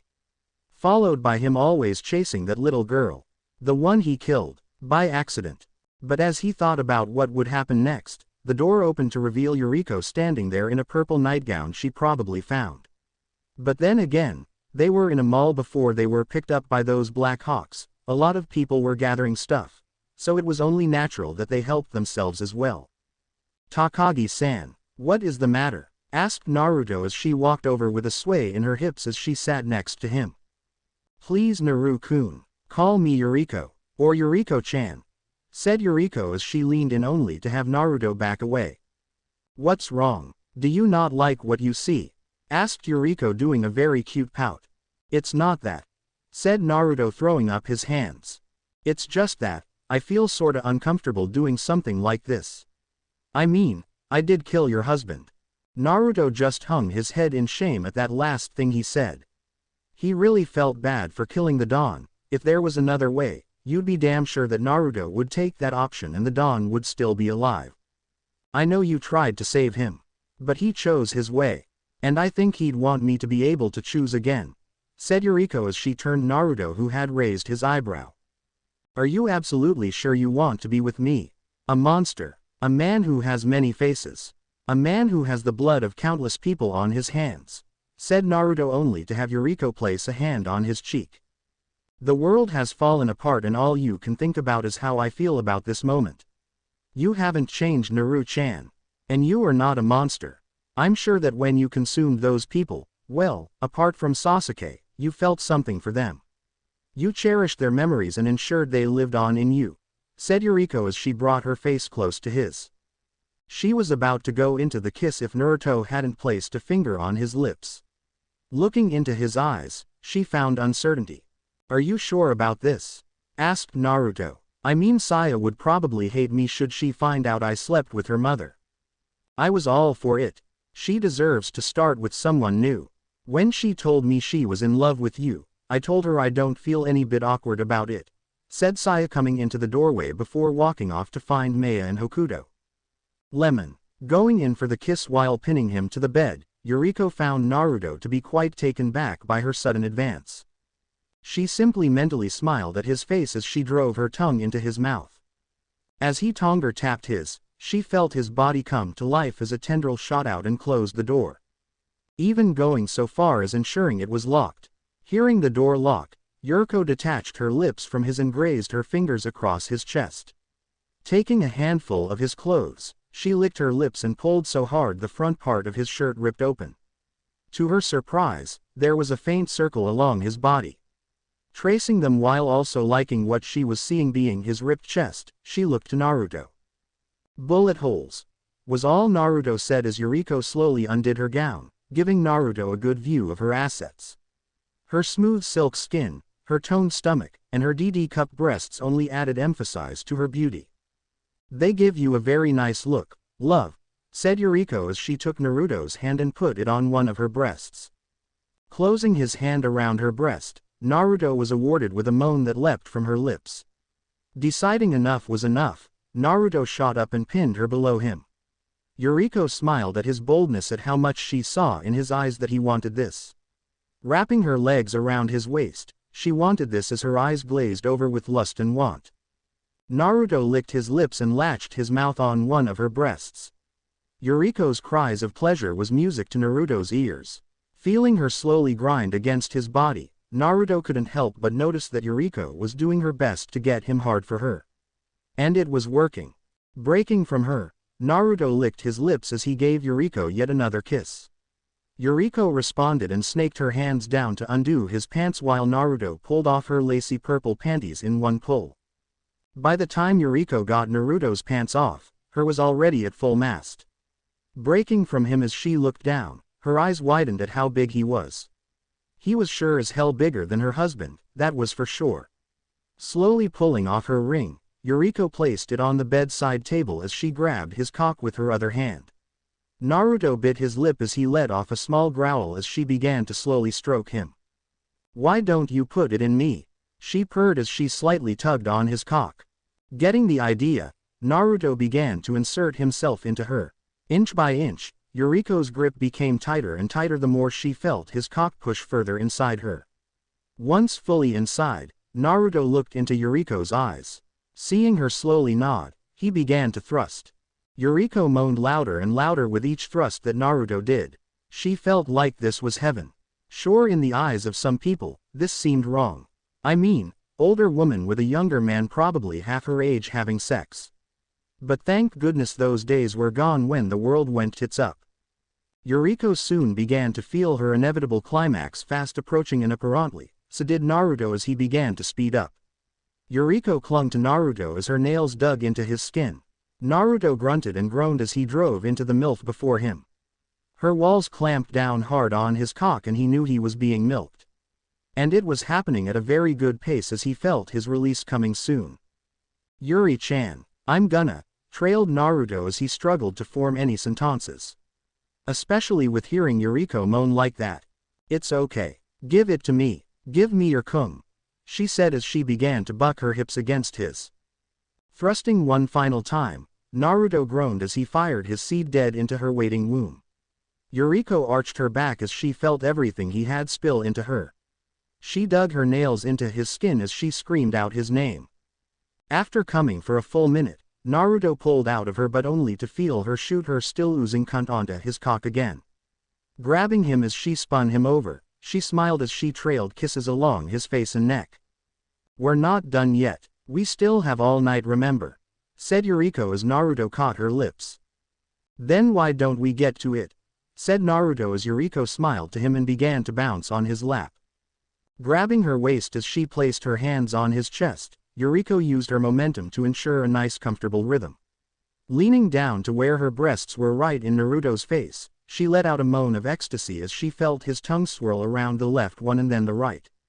Settling on the right one, Naruto began to suck on her breasts while she moaned and rode him home. Yuriko had never felt so much pleasure in her life, and those sex sessions Naruto had done with Maya, Hokuto, Seiko and the others had certainly given Naruto the tools to properly pleasure a woman. And boy was she loving it.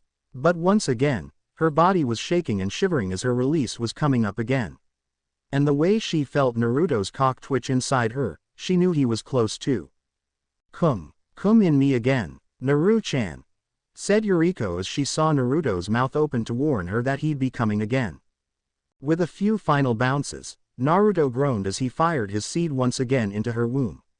Yuriko's orgasm went wild as she sprayed all her love juices everywhere.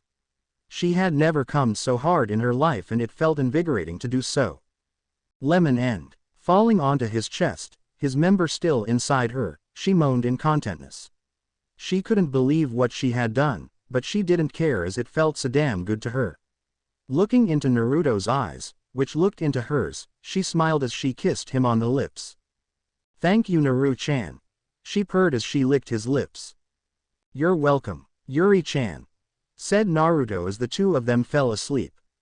But little did Naruto know, was that a certain blonde-haired evolved nurse and a purple-haired teacher evolved were discussing battle tactics. And from the sounds of their meeting, it was going to be bloody. "All right, you good to go?" asked Kyoko. "I got it. I'll infiltrate when the enemy least expects it," said Shizuka. "And when he is weak, I come in and finish him off," said Kyoko with Shizuka as they turned to look at Naruto's locked door. "We will have sex with you. Mark our words, whether you like it or not," said the two of them as they began to chuckle to themselves. Waking up to find himself in the same forest area as before, Naruto sighed, but found he could not even utter a single word. Soon he heard the little girl's laughter as she ran across his field of vision. Once again breaking into a run in the thick air that refused him fluid movements, he tried to keep up with her, but found it exceedingly hard. But as he carried on running, the black shadowy fissures of past comrades came into view. "Naruto-san, nice to meet you," said one. "Naruto," whispered another. Soon the cry of a necromorph echoed through the forest and the little girl sprinted with everything she had. Naruto struggled to keep up, but eventually, he found her huddled by a tree. Reaching out with his hand to try and save her again, he watched as she burst into flames once again while the cry of the necromorph became louder. "Make us whole, Naruto," the voice cried, shooting up so fast while sweat beaded down his face. Naruto clutched his head as he tried to calm himself. Looking over to his right, he found Yuriko sleeping soundly as she did so. Brushing a piece of her hair from her face, he watched as her eyes fluttered open followed by a warm smile as she gazed upon his face. "Morning," she moaned as she moved her head to kiss him. "A very good morning to you," said Naruto as he lowered his head and kissed her. The kiss was quick and innocent as the two now lovers gave each other a very nice kiss. Slowly breaking from it, Naruto watched as Yuriko slowly climbed out of bed and put the nightgown she wore when she came into the quarters on. Naruto still couldn't believe that Yuriko, Saya's own mother, was now his lover and even Saya was fine with it. It was all too surreal. Something taken out of a movie where everyone was fine with everything. Yuriko took a seat next to Naruto and cupped his cheek. Leaning in, she gave him a peck on the lips. Looking into her eyes, Naruto found them to hold a serious longing for something. "Yuri-chan, what's wrong?" asked Naruto. "I'd like to become an evolved," she replied, making Naruto's eyes widen. "You do realize it is permanent. Once the blacklight virus has entered your system and latched onto your bloodstream, I can't remove it. Are you sure this is the path you want to take?" asked Naruto, hoping he wasn't forcing her into anything. "I want this, and I want to live with you forever," she replied. Nodding his head as he morphed his right hand into the claw, he slammed it into her while ensuring her lips were glued to his. Yuriko's eyes shot open as she felt a wiggling sensation in her body where Naruto shoved the claw into her. But soon the feeling stopped and she felt her heart beat more differently while she still felt fine. Thanking him by kiss on the lips, she got up, finding no blood on her. "See you around, big boy," she cooed as she made her way back to her quarters. Getting dressed, Naruto found Kankuro working on the bridge. Many choppers came in and were sent off. It was by sheer luck that they survived that. It only took a few hours being out of the hellhole to realize just how bad everything was. Red smoke fogged up the horizon. No doubt they were clouds of infectious disease while the marker burned with an eerie glow in the distance. "Naruto-san, this has gone way too far out of control. I wanted to return home to a place of peace and calm." "Look at it," said Kankuro. "The city can be rebuilt. And we will be the ones to do it," said Naruto. "Last night I received a call. My sister Temari, she's still alive," said Kankuro. "That sounds like a reason to celebrate. We can go in and save her." "But why aren't you happy?" asked Naruto, confused. "Ever heard a bunch of people calling themselves unitology?" asked Kankuro as he watched Naruto's face turn to one of anger. "I know them. Ran into them a few times. A group of fanatics that believe the marker is divine," said Naruto. "Yeah, well, they have her and Shikamaru-san. What she told me before they found her and took her back to her cell, I'm guessing. She told me she was forced to sleep with many of their people." "Naruto, I only have a few F-22 Raptors that can provide cover for you. Even a very nice big ballistic missile ready to go," But I will not fire the thing until my sister and her boyfriend is secure. Once they are okay, I launch that missile. But until then, I stay put," said Konkuro, sounding to be concerned, and why wouldn't he? His sister was in trouble and all he could do was stand here and do nothing. What a way to feel powerless. "I'll go in and get her and Shikamaru-san out. I have a very unique power to do so," said Naruto as he shifted to one of the many people he consumed. "You still need to tell me about that thing about your body," said Konkuro as Naruto shifted back to normal. "Remember that accident on the news? That is where it began. I am dead, but I still remember who I am. Turns out when I died it opened huge part of me that could be upgraded. I am also able to pass these on to others," said Naruto. "We can provide you with air support, but from there, it will be based off getting around unnoticed. F-22 Raptors are ready on your go. Feel free to bring in the thunder," said Konkuro as Naruto placed a hand on his shoulder. "I'll do my best to get her back," said Naruto as he left the bridge to the deck where his chopper was waiting.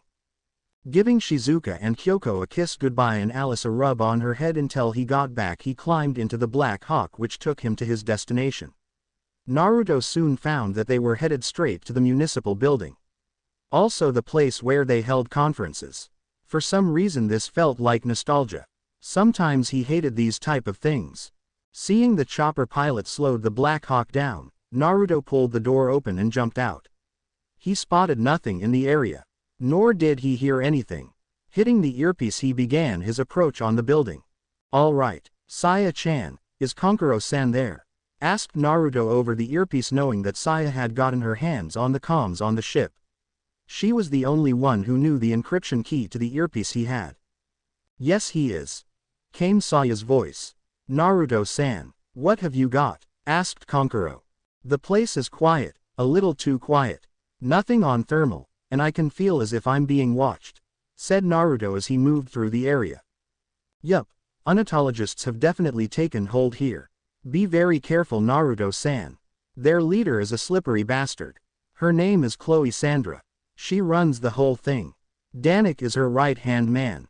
Commands the forces. Getting Tamari-ne-chan out and then Shikamaru-san out without being detected will be hard.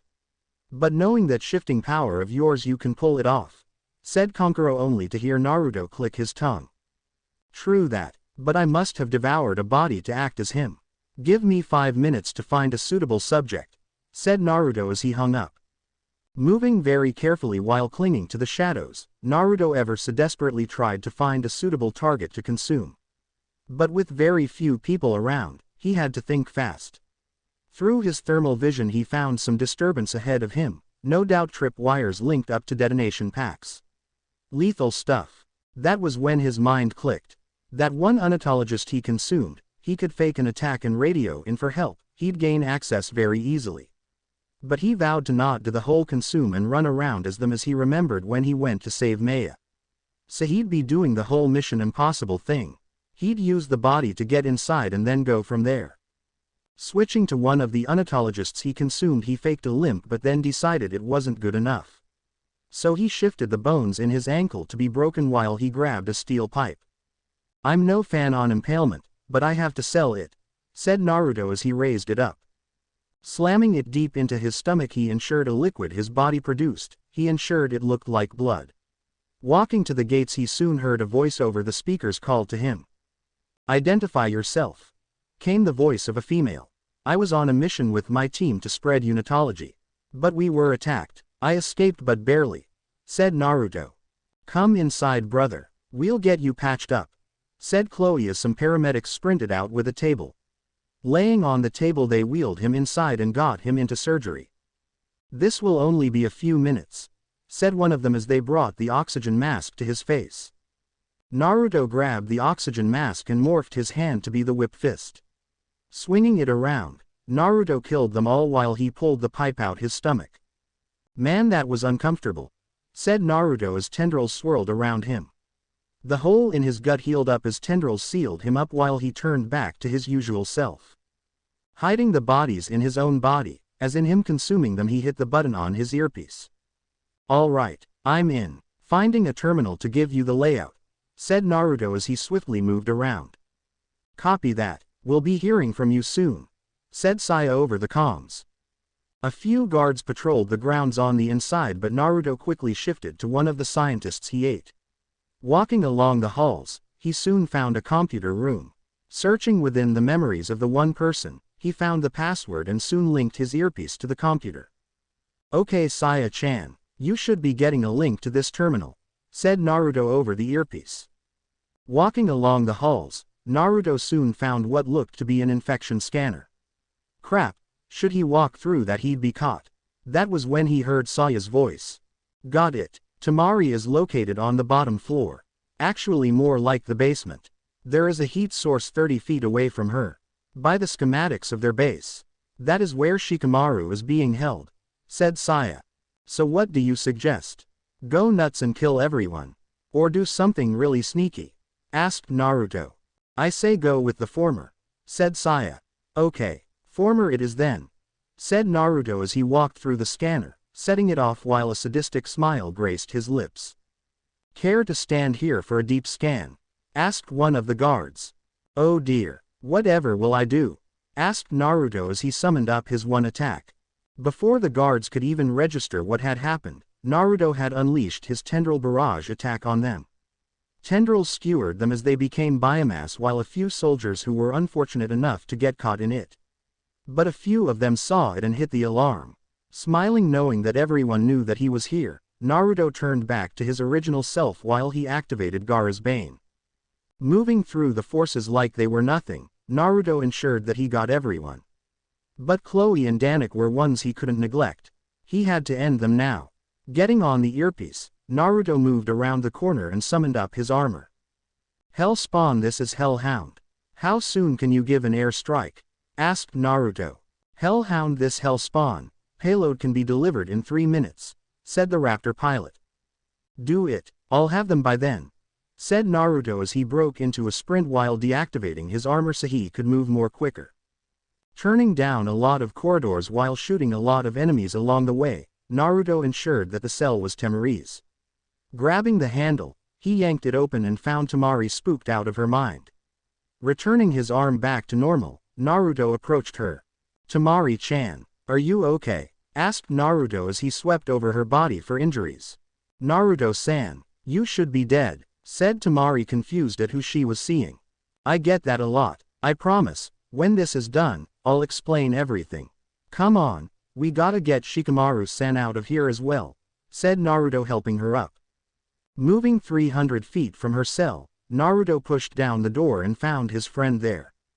Man, he sure missed the lazy bastard, but some things just can't be helped.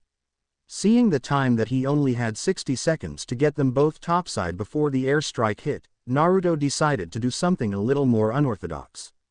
Getting on his haunches while his entire back opened up with a swirling mass of tendrils and what sounded like the hissing of snakes echoed as his back opened up. Temari threw up then and there. Yeah, hurl now and get it over with.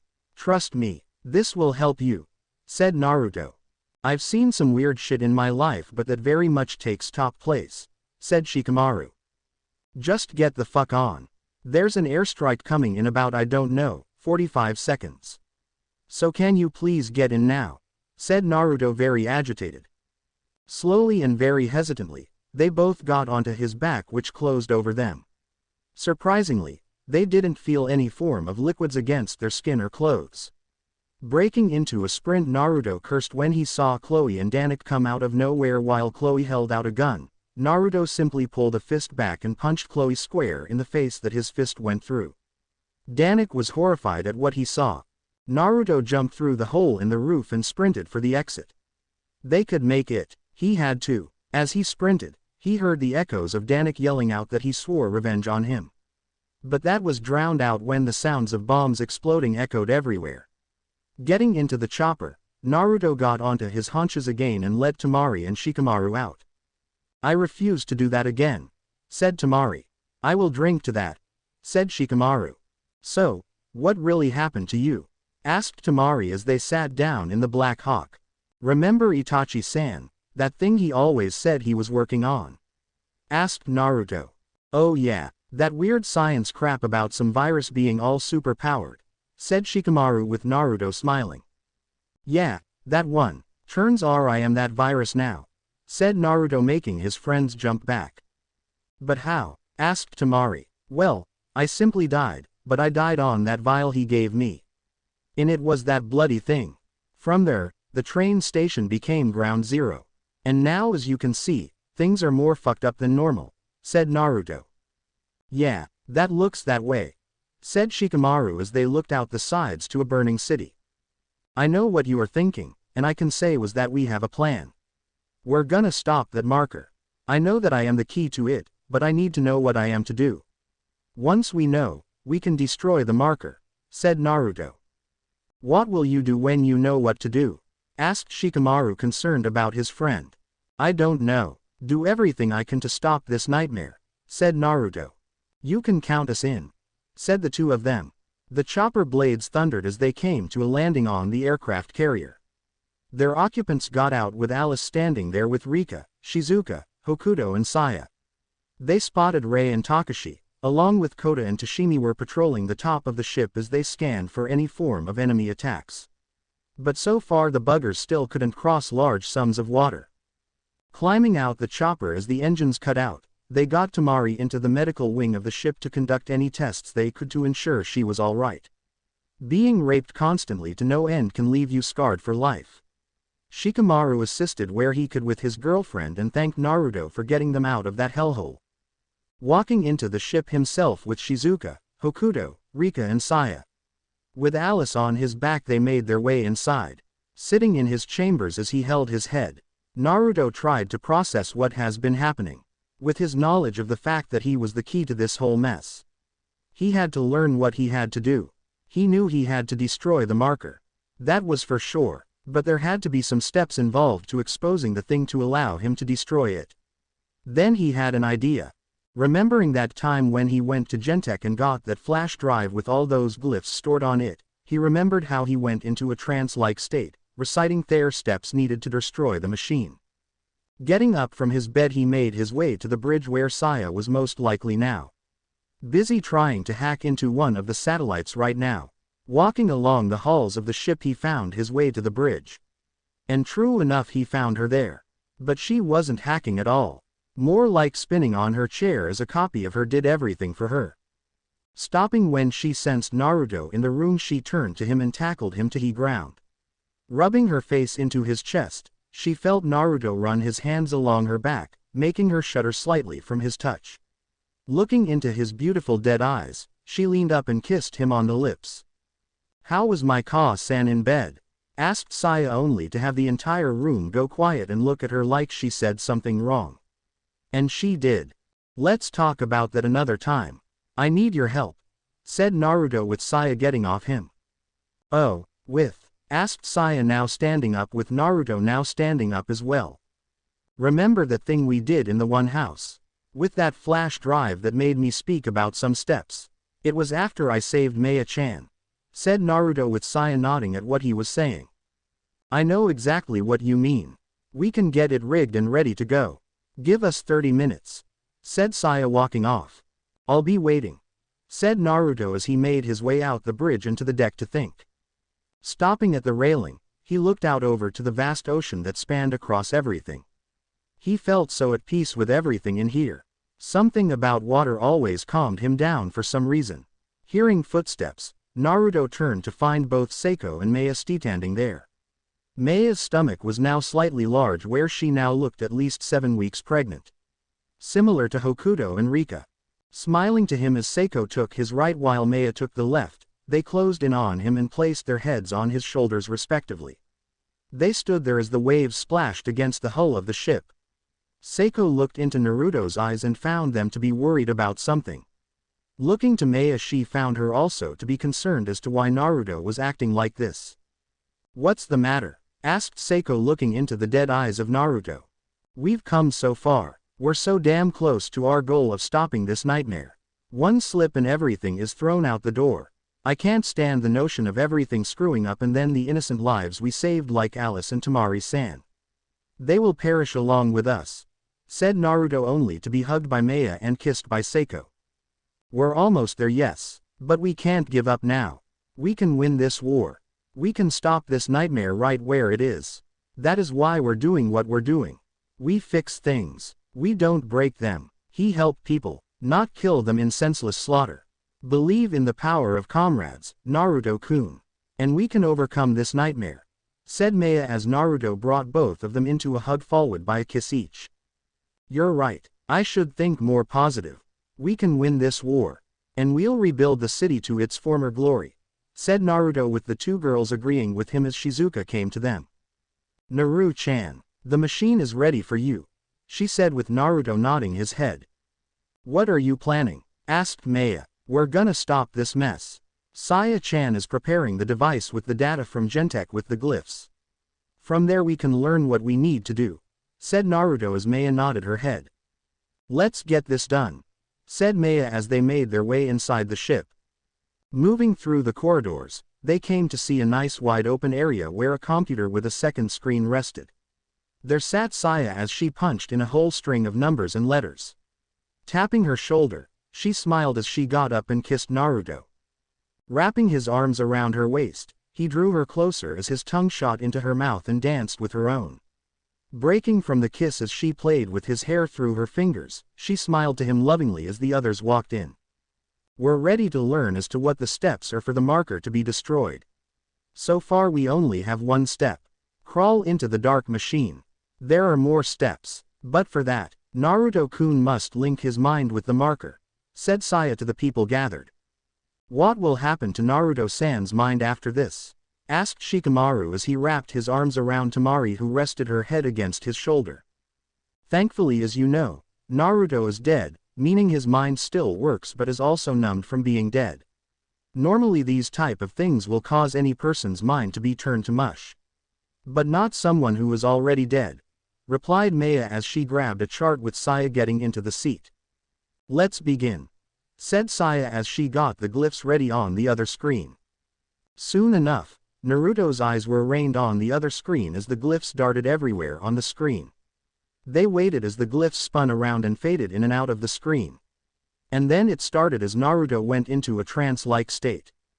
"Turn it off, turn it off, turn it off," he said in a monotone voice.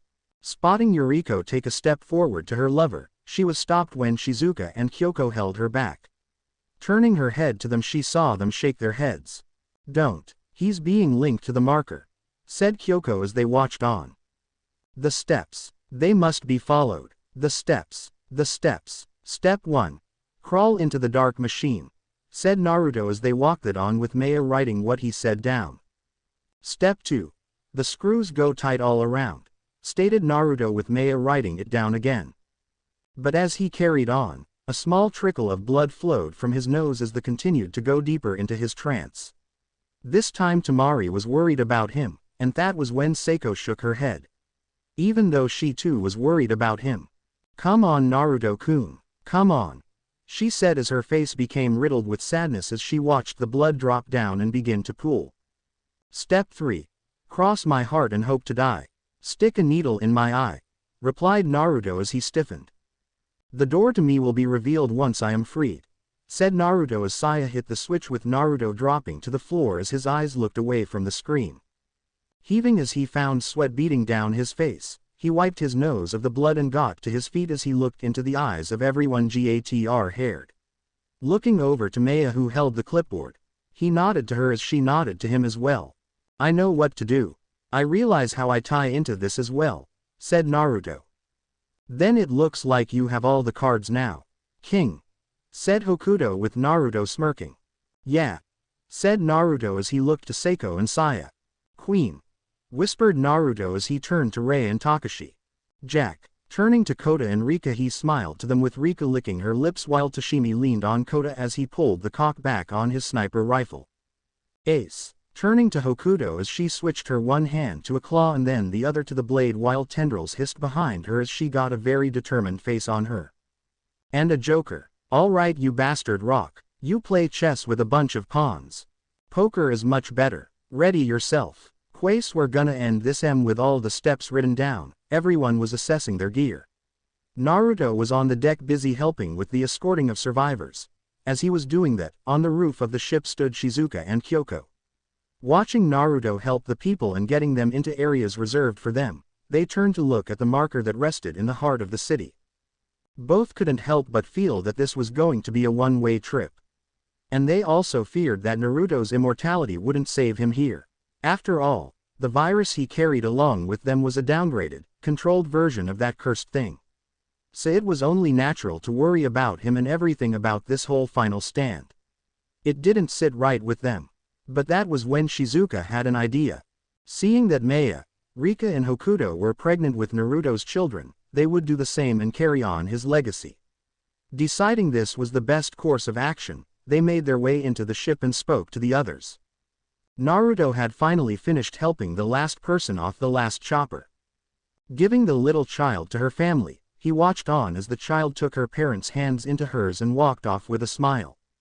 Smiling warmly while he remembered how his parents were like that when he was young, he turned to look over at horizon as the sun set over the clouds. He knew he'd soon be a father considering Maya, Rika and Hokuto were carrying his children. But would he living long enough to see them grow up and have their own families? Would he be able to scorn his daughter should he have one for dating a man he didn't approve of? He wanted to hold them one last time. One last time he wanted to feel their embrace. One last time, he wanted to feel the hold of a person who loved you. Just once more. One last time. Feeling someone tap his shoulder, he looked over to find Yuriko, who smiled to him. Smiling back to her as he wrapped his arms around her, she laid her head against his shoulder while his hand made its way to her waist. "Why do you look so down?" asked Yuriko. "I am just preparing myself for the final fight," replied Naruto, looking into her eyes. "What do you really feel about this?" asked Yuriko. "To be honest, I have no idea what I'm going to do. We have the steps, but I don't even know if I can come back from this. I don't know if I can return to you. I want to hold you all close to me. One last time," said Naruto, only to have Yuriko place a kiss on his lips. Wrapping his arms around her waist, he deepened the kiss and pushed back against her. Breaking from the kiss, Yuriko smiled to him. Placing a hand on his cheek, she caressed him. "Then spend that one last time with us," she said. Letting her take the lead, she escorted him to his quarters and found everyone waiting for him there. Saya and Seiko grabbed both his arms while Shizuka locked the door. "We want to have one last timer with you as well, Naruto-kun," they all said as the girls stripped him down. Lemon. Being thrown onto the bed, Naruto looked into their eyes to find them wanting him so badly. They wanted to feel him one last time, and the only way to do that was to feel him inside him again. But for them all, they agreed that Shizuka and Kyoko should have their chance with him. Both women climbed onto the bed as Shizuka licked her lips as Kyoko made her way to have her pussy right by Naruto's member that was now hard. Kyoko chose to skip the foreplay and just go straight into having sex with him. Shizuka wanted to have sex with him as well, but they both knew Naruto couldn't create two of himself. So with Kyoko slowly riding him and Shizuka sitting on his face as he tongued her, the room soon began to feel the pheromones pulsing through the air in Naruto's quarters. Kyoko never thought that the man who stole her heart away all those years ago would have such an effect on her. And with the way Shizuka was having so much fun on Naruto's face, she was having such a blast. "That's it, right there, Naru-chan. Eat me, lick me out, just do what you want with me," moaned Shizuka as she grinded herself more on Naruto's face. Soon enough he felt his release coming soon, and from there Kyoko howled in pleasure as she felt Naruto's hot milk shoot deep into her womb. Okami knew how long she wanted his day to happen. Climbing off him with Shizuka making her way to his cock, she licked the head while she sandwiched the shaft between her breasts. Naruto lifted his head back as a moan shot out from his mouth. Shizuka kept her actions swift yet so elegant, bringing Naruto to his limits. Grabbing her, he pinned her below him as she ran her fingers across his chest. "Put it in me, I want this," she purred. Plunging deep into her and pushing past her hymen in the process, Shizuka soon found great pleasure as Naruto moved in and out of her. Shizuka wrapped her legs around him, trapping him in place while her nails dug into his flesh. Howling out loud, she could only moan as the only means of describing how good this felt. And soon enough, Naruto grunted as he fired his load into her waiting womb. Thick ropes escaped the tip while Shizuka held onto him and buried his face between her breasts. Her body spasmed and convulsed as Naruto's load soon died down. Pulling out of her, she smiled to him as she got off the bed. But as Naruto was about to do anything, Saya slammed herself against him. She rubbed herself against him as her hand went to his groin and stroked him slowly.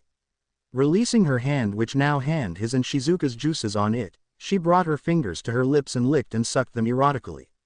Looking into Naruto's eyes as she let her fingers drop from her mouth and dash across her breasts, she licked her lips as she positioned him to where she was between Naruto's legs. Tracing her tongue over the head, she pursed her lips over it and began to bob her head back and forth. Naruto threw his head back as Saya continued to work on his rod. But that was when Yuriko giggled slightly at what was happening. "Looks like my daughter's training came in handy," she said. "Wait, you taught her to have sex?" asked Kyoko, looking up at the woman who was nodding. "This was for this very day," said Yuriko as they went back to looking at the two on the bed. Saya had stopped sucking him off and was now riding him. Feeling Naruto in so deep was so exhilarating. Having Naruto as her first, even though he wasn't her first, was something her mind couldn't even compare. She wanted this to continue, but everything had to come to an end and Naruto fired his load into her. Her muscles spasmed as she pushed his head into her breasts. She would definitely feel it tomorrow, and there was a big possibility that she was now pregnant, but they'd worry about that later. Lemon end. One by one the girls had their share of Naruto, and soon enough all were satisfied sexually, and now Naruto pulled his pants back on as his tendrils shot out his back and put his top and trench coat back on him. Making his way out the quarters, but not before giving each of his lovers a kiss, he made his way onto the deck. Looking to find Kota walking in front of him, followed by Takashi, both sporting a slight limp in their STTEP as they made it to the railings. Naruto simply chuckled as he made his way to his friends. "Rough time?" asked Naruto, looking over to them. "Guess you could say that. I mean, Rei-chan just attacked me, saying she wanted to start our legacy," said Takashi. "Same with Tashimi. She wanted to begin a family and then had sex with me to no extent," added Kota as Naruto laughed at them. Calming down the laughing, they looked out towards the horizon as the marker glowed its eerie glow. The three got serious. There was no denying what was to happen next. "Tomorrow is the day, huh?" asked Takashi as Naruto nodded his head. "Yeah, it is. The day tomorrow is ours and not theirs," said Naruto, with Kota holding out his hand for Naruto to shake. "It's been an honor fighting with you. Just know, we'll carry on your legacy with this power you have given us. Protect the weak," said Kota as Naruto shook his hand. "It's been my honor as well, my friends," said Naruto. Slowly but surely the sounds of chopper blades beginning to spin echoed through the still mornings of the next day. A heavy mist hung over the water as men and women alike who were soldiers or people willing to stand against the tide readied weapons. Standing while watching them assess their weapons while fighter jets shot off into the sky and began pelting the ground with missiles, bullets and various ordnance to soften up the infected. Naruto watched them give it everything they had. His tendrils slightly spiraled around him as his blood got excited. Seeing everyone giving one last push to stop the apocalypse they dubbed the Second Coming. But it was now time to get ready himself. Making his way inside, he found everyone waiting outside Rei and Takashi's room. Takashi was outside trying to get Rei to fight one last time, but she kept refusing it. Turning to Naruto there, Takashi asked him to help out. "Rei-san, please come out," said Naruto. "I don't want to fight anymore. We may not survive. We will die should we storm Genentech," said Rei from inside. "What are we going to do? She may speak the truth. This will be one last fight that a lot of us may not walk away from," said Tashimi as she leaned into Kota. Looking around, he definitely saw IRT in their eyes. The final push was always the worst. The last fight which will determine whether or not you live or die. The tipping point was now. So Naruto knew where Rei was coming from. But he had to get them to fight one last time. He couldn't do this alone. He needed their help. Play confidential music. Unashamed. Leaning against the wall with the door on his left, Naruto closed his eyes as he folded his arms. Everyone looked on as he slowly smiled. "This war has brought us nothing but pain and sadness," said Naruto, with everyone looking down as well. We have lost many comrades. The soldiers who helped Rika-chan set up a place where people can set up camp. Saya-chan's father, and my aunt Tsunade, said Naruto as he looked down. But this fight will be the decisive blow in the outcome. Sure, the tides may not be in our favor. Sure, a lot of us are not coming out of this without scars. Yes, there will be people who will be killed. But we must ensure we fight on. The day to take back our tomorrow is now. The day to say, I am victorious, is now. The time to fight one last time is now. One last push. One last fight. One last stand. I choose to fight. I choose to push. I choose to give one last valiant cry before I die. Who's with me? Said Naruto. I will fight for tomorrow, said Hokuto stepping forward. I choose to fight for a new day, said Seiko as she and Maya stepped forward too. I choose to stand against the tide, said Saya with her mother stepping forward as well. I choose to live on my feet then to die on my knees, said Kota stepping forward. I choose to bring an end to this nightmare, said Tashimi stepping forward. I fight for the new age, said Rika. I fight for the new age, said Kyoko. I fight for the future, said Shizuka.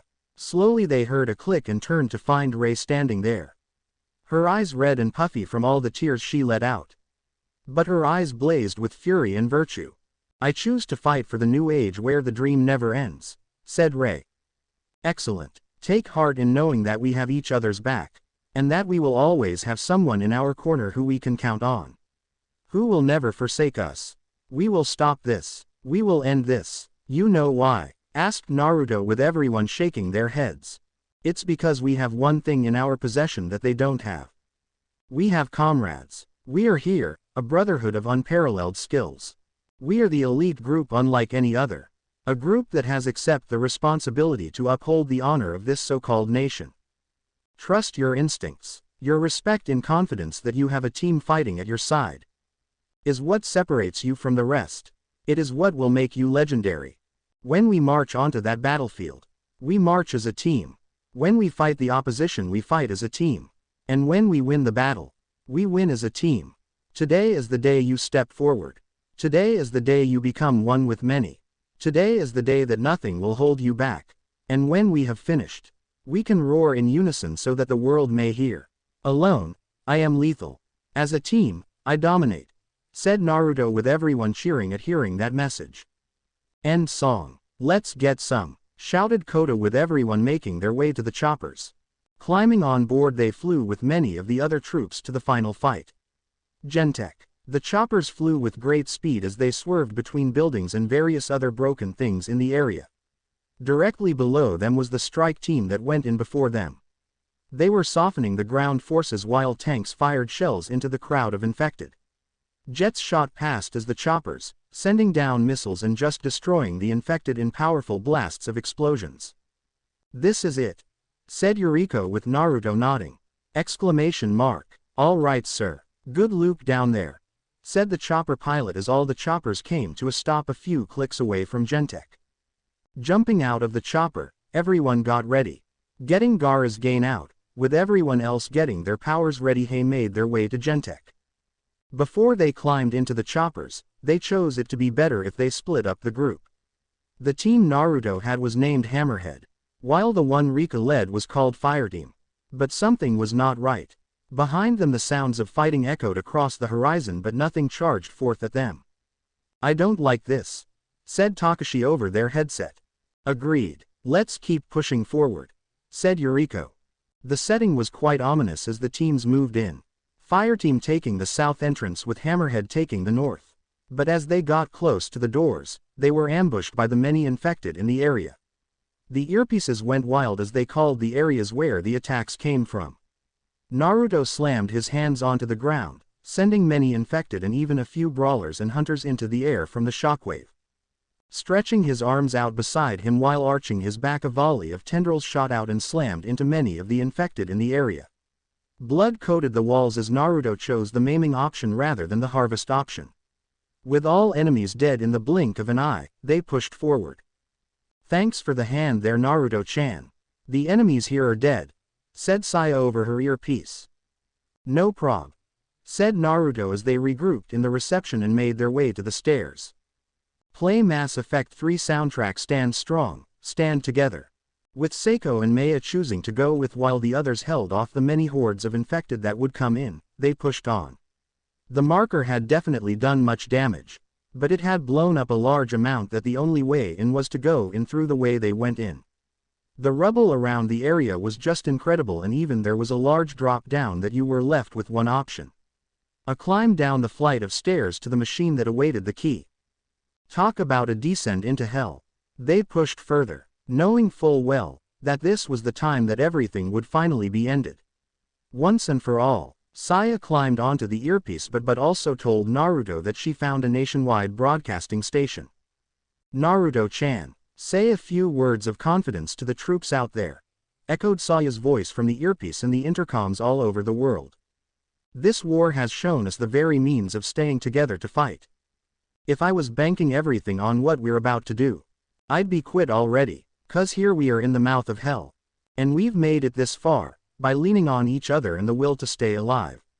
What this machine does may be the key to stopping this nightmare. But it's our sweat and blood that will make it happen.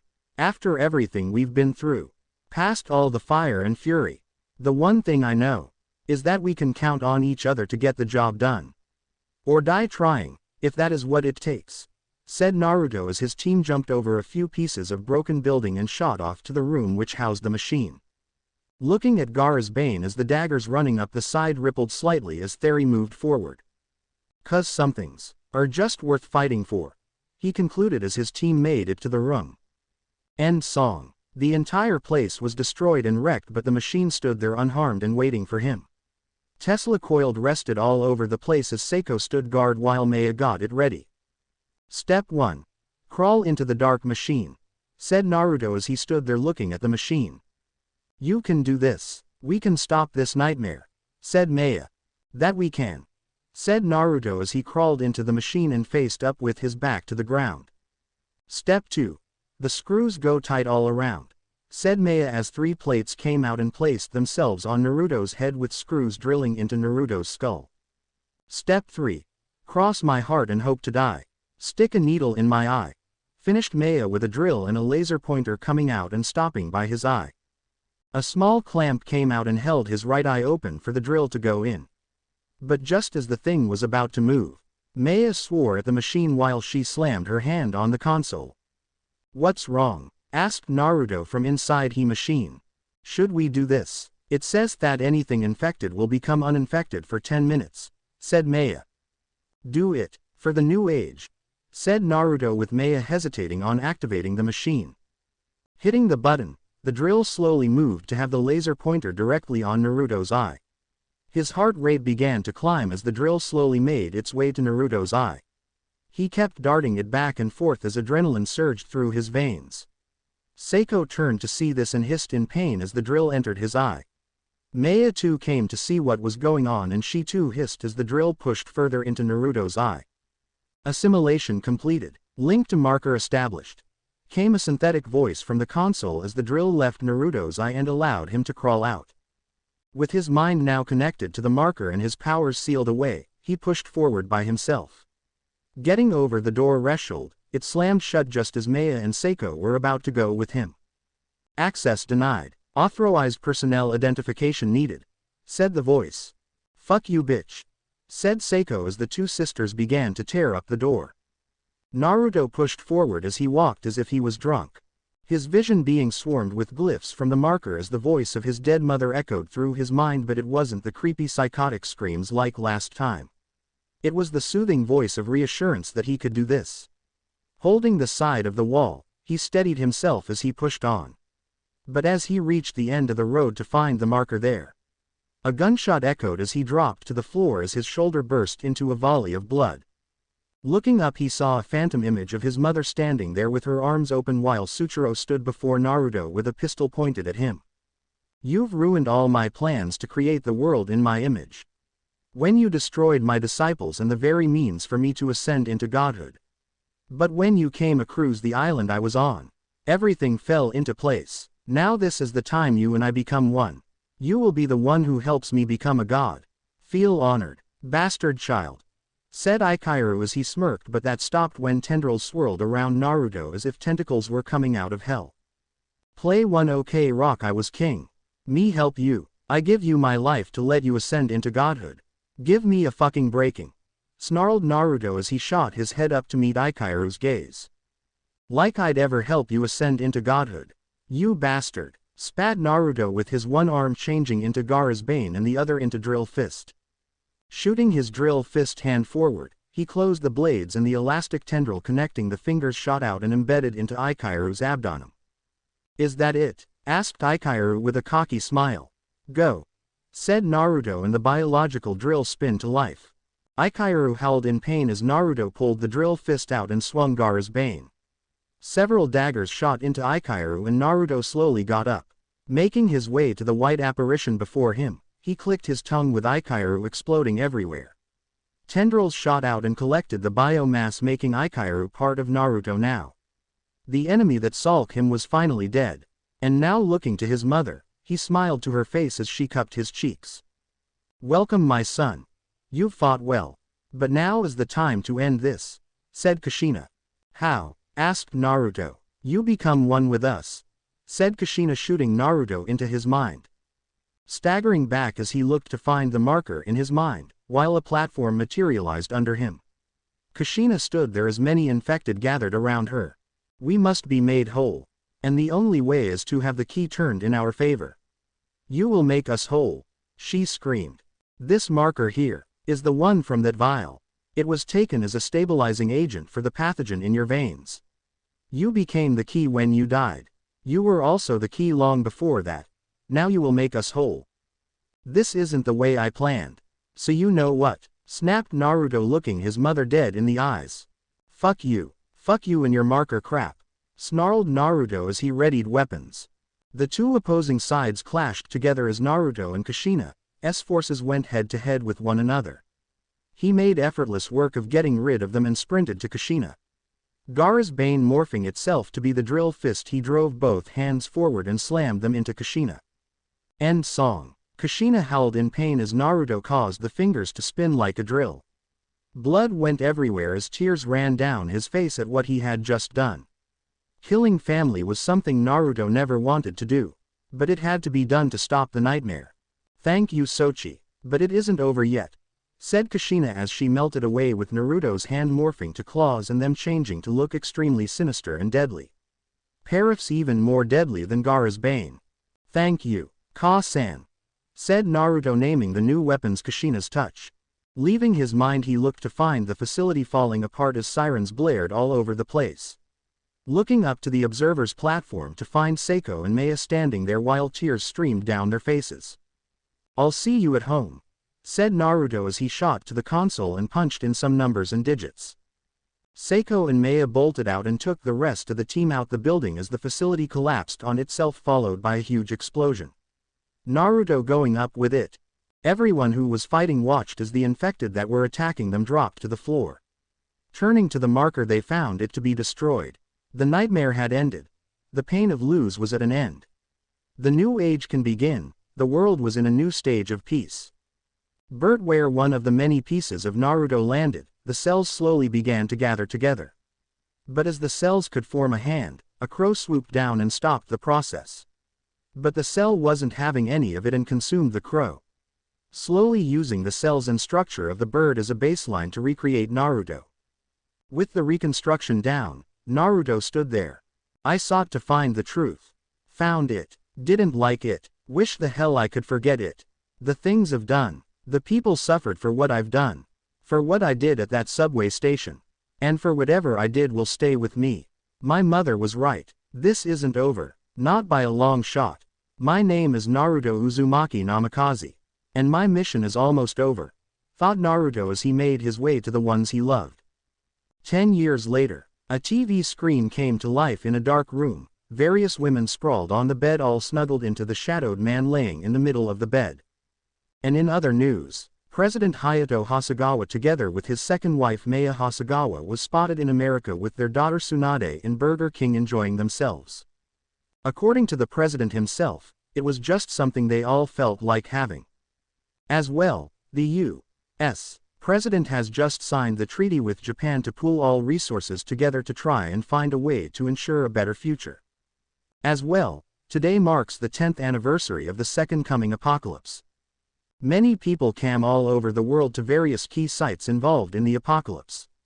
As well, the president of Japan was seen with all his wives and children at the old Genentech facility. The place where the young hero gave his life to stop the apocalypse. Many paid respect to his efforts and many even see him as someone to try and be. According to other sources, Yuriko and Hokuto are pregnant with Hayato's third child. The presidential family is getting bigger and by. The TV was switched off as the shadowed man slowly climbed out and made his way to her lights. Flicking it on, he showed himself to be a young man with blonde hair that reached his shoulders. Dull dead eyes shone in the light as he stood there in his boxers. On the bed were his wives. 1 year after the apocalypse he got married to them all and even worked with many people to bring the city to what it originally was. It took a very long time, but the city was soon alive once more. People mourned the dead and even thanked those that fought where they cowered in fear. "Do you really have to go and work?" asked his one wife with pink hair that reached her waist. "I have to. After all, we need to find the place where the marker signal is coming from," said the man as his wife with purple hair got out and gave him a very loving kiss. "Don't take too long now, Naruto-kun. After all, you wanted Ano, her child, right?" she said, only to have Naruto give her ass a smack. "I did say that, Seiko-chan," said Naruto with a smile. A knock was heard on the door as he turned to look at the door. "Yes?" asked Naruto. "President Hayato, their press conference is ready for you," said the person on the other end. "Thank you, I'll be out soon," said Naruto looking back to Seiko. "Go, but be back fast," said Seiko letting him go. "Would never do that to you," said Naruto as he shifted to a man with black hair, black eyes and in a very expensive business suit. "Thanks,"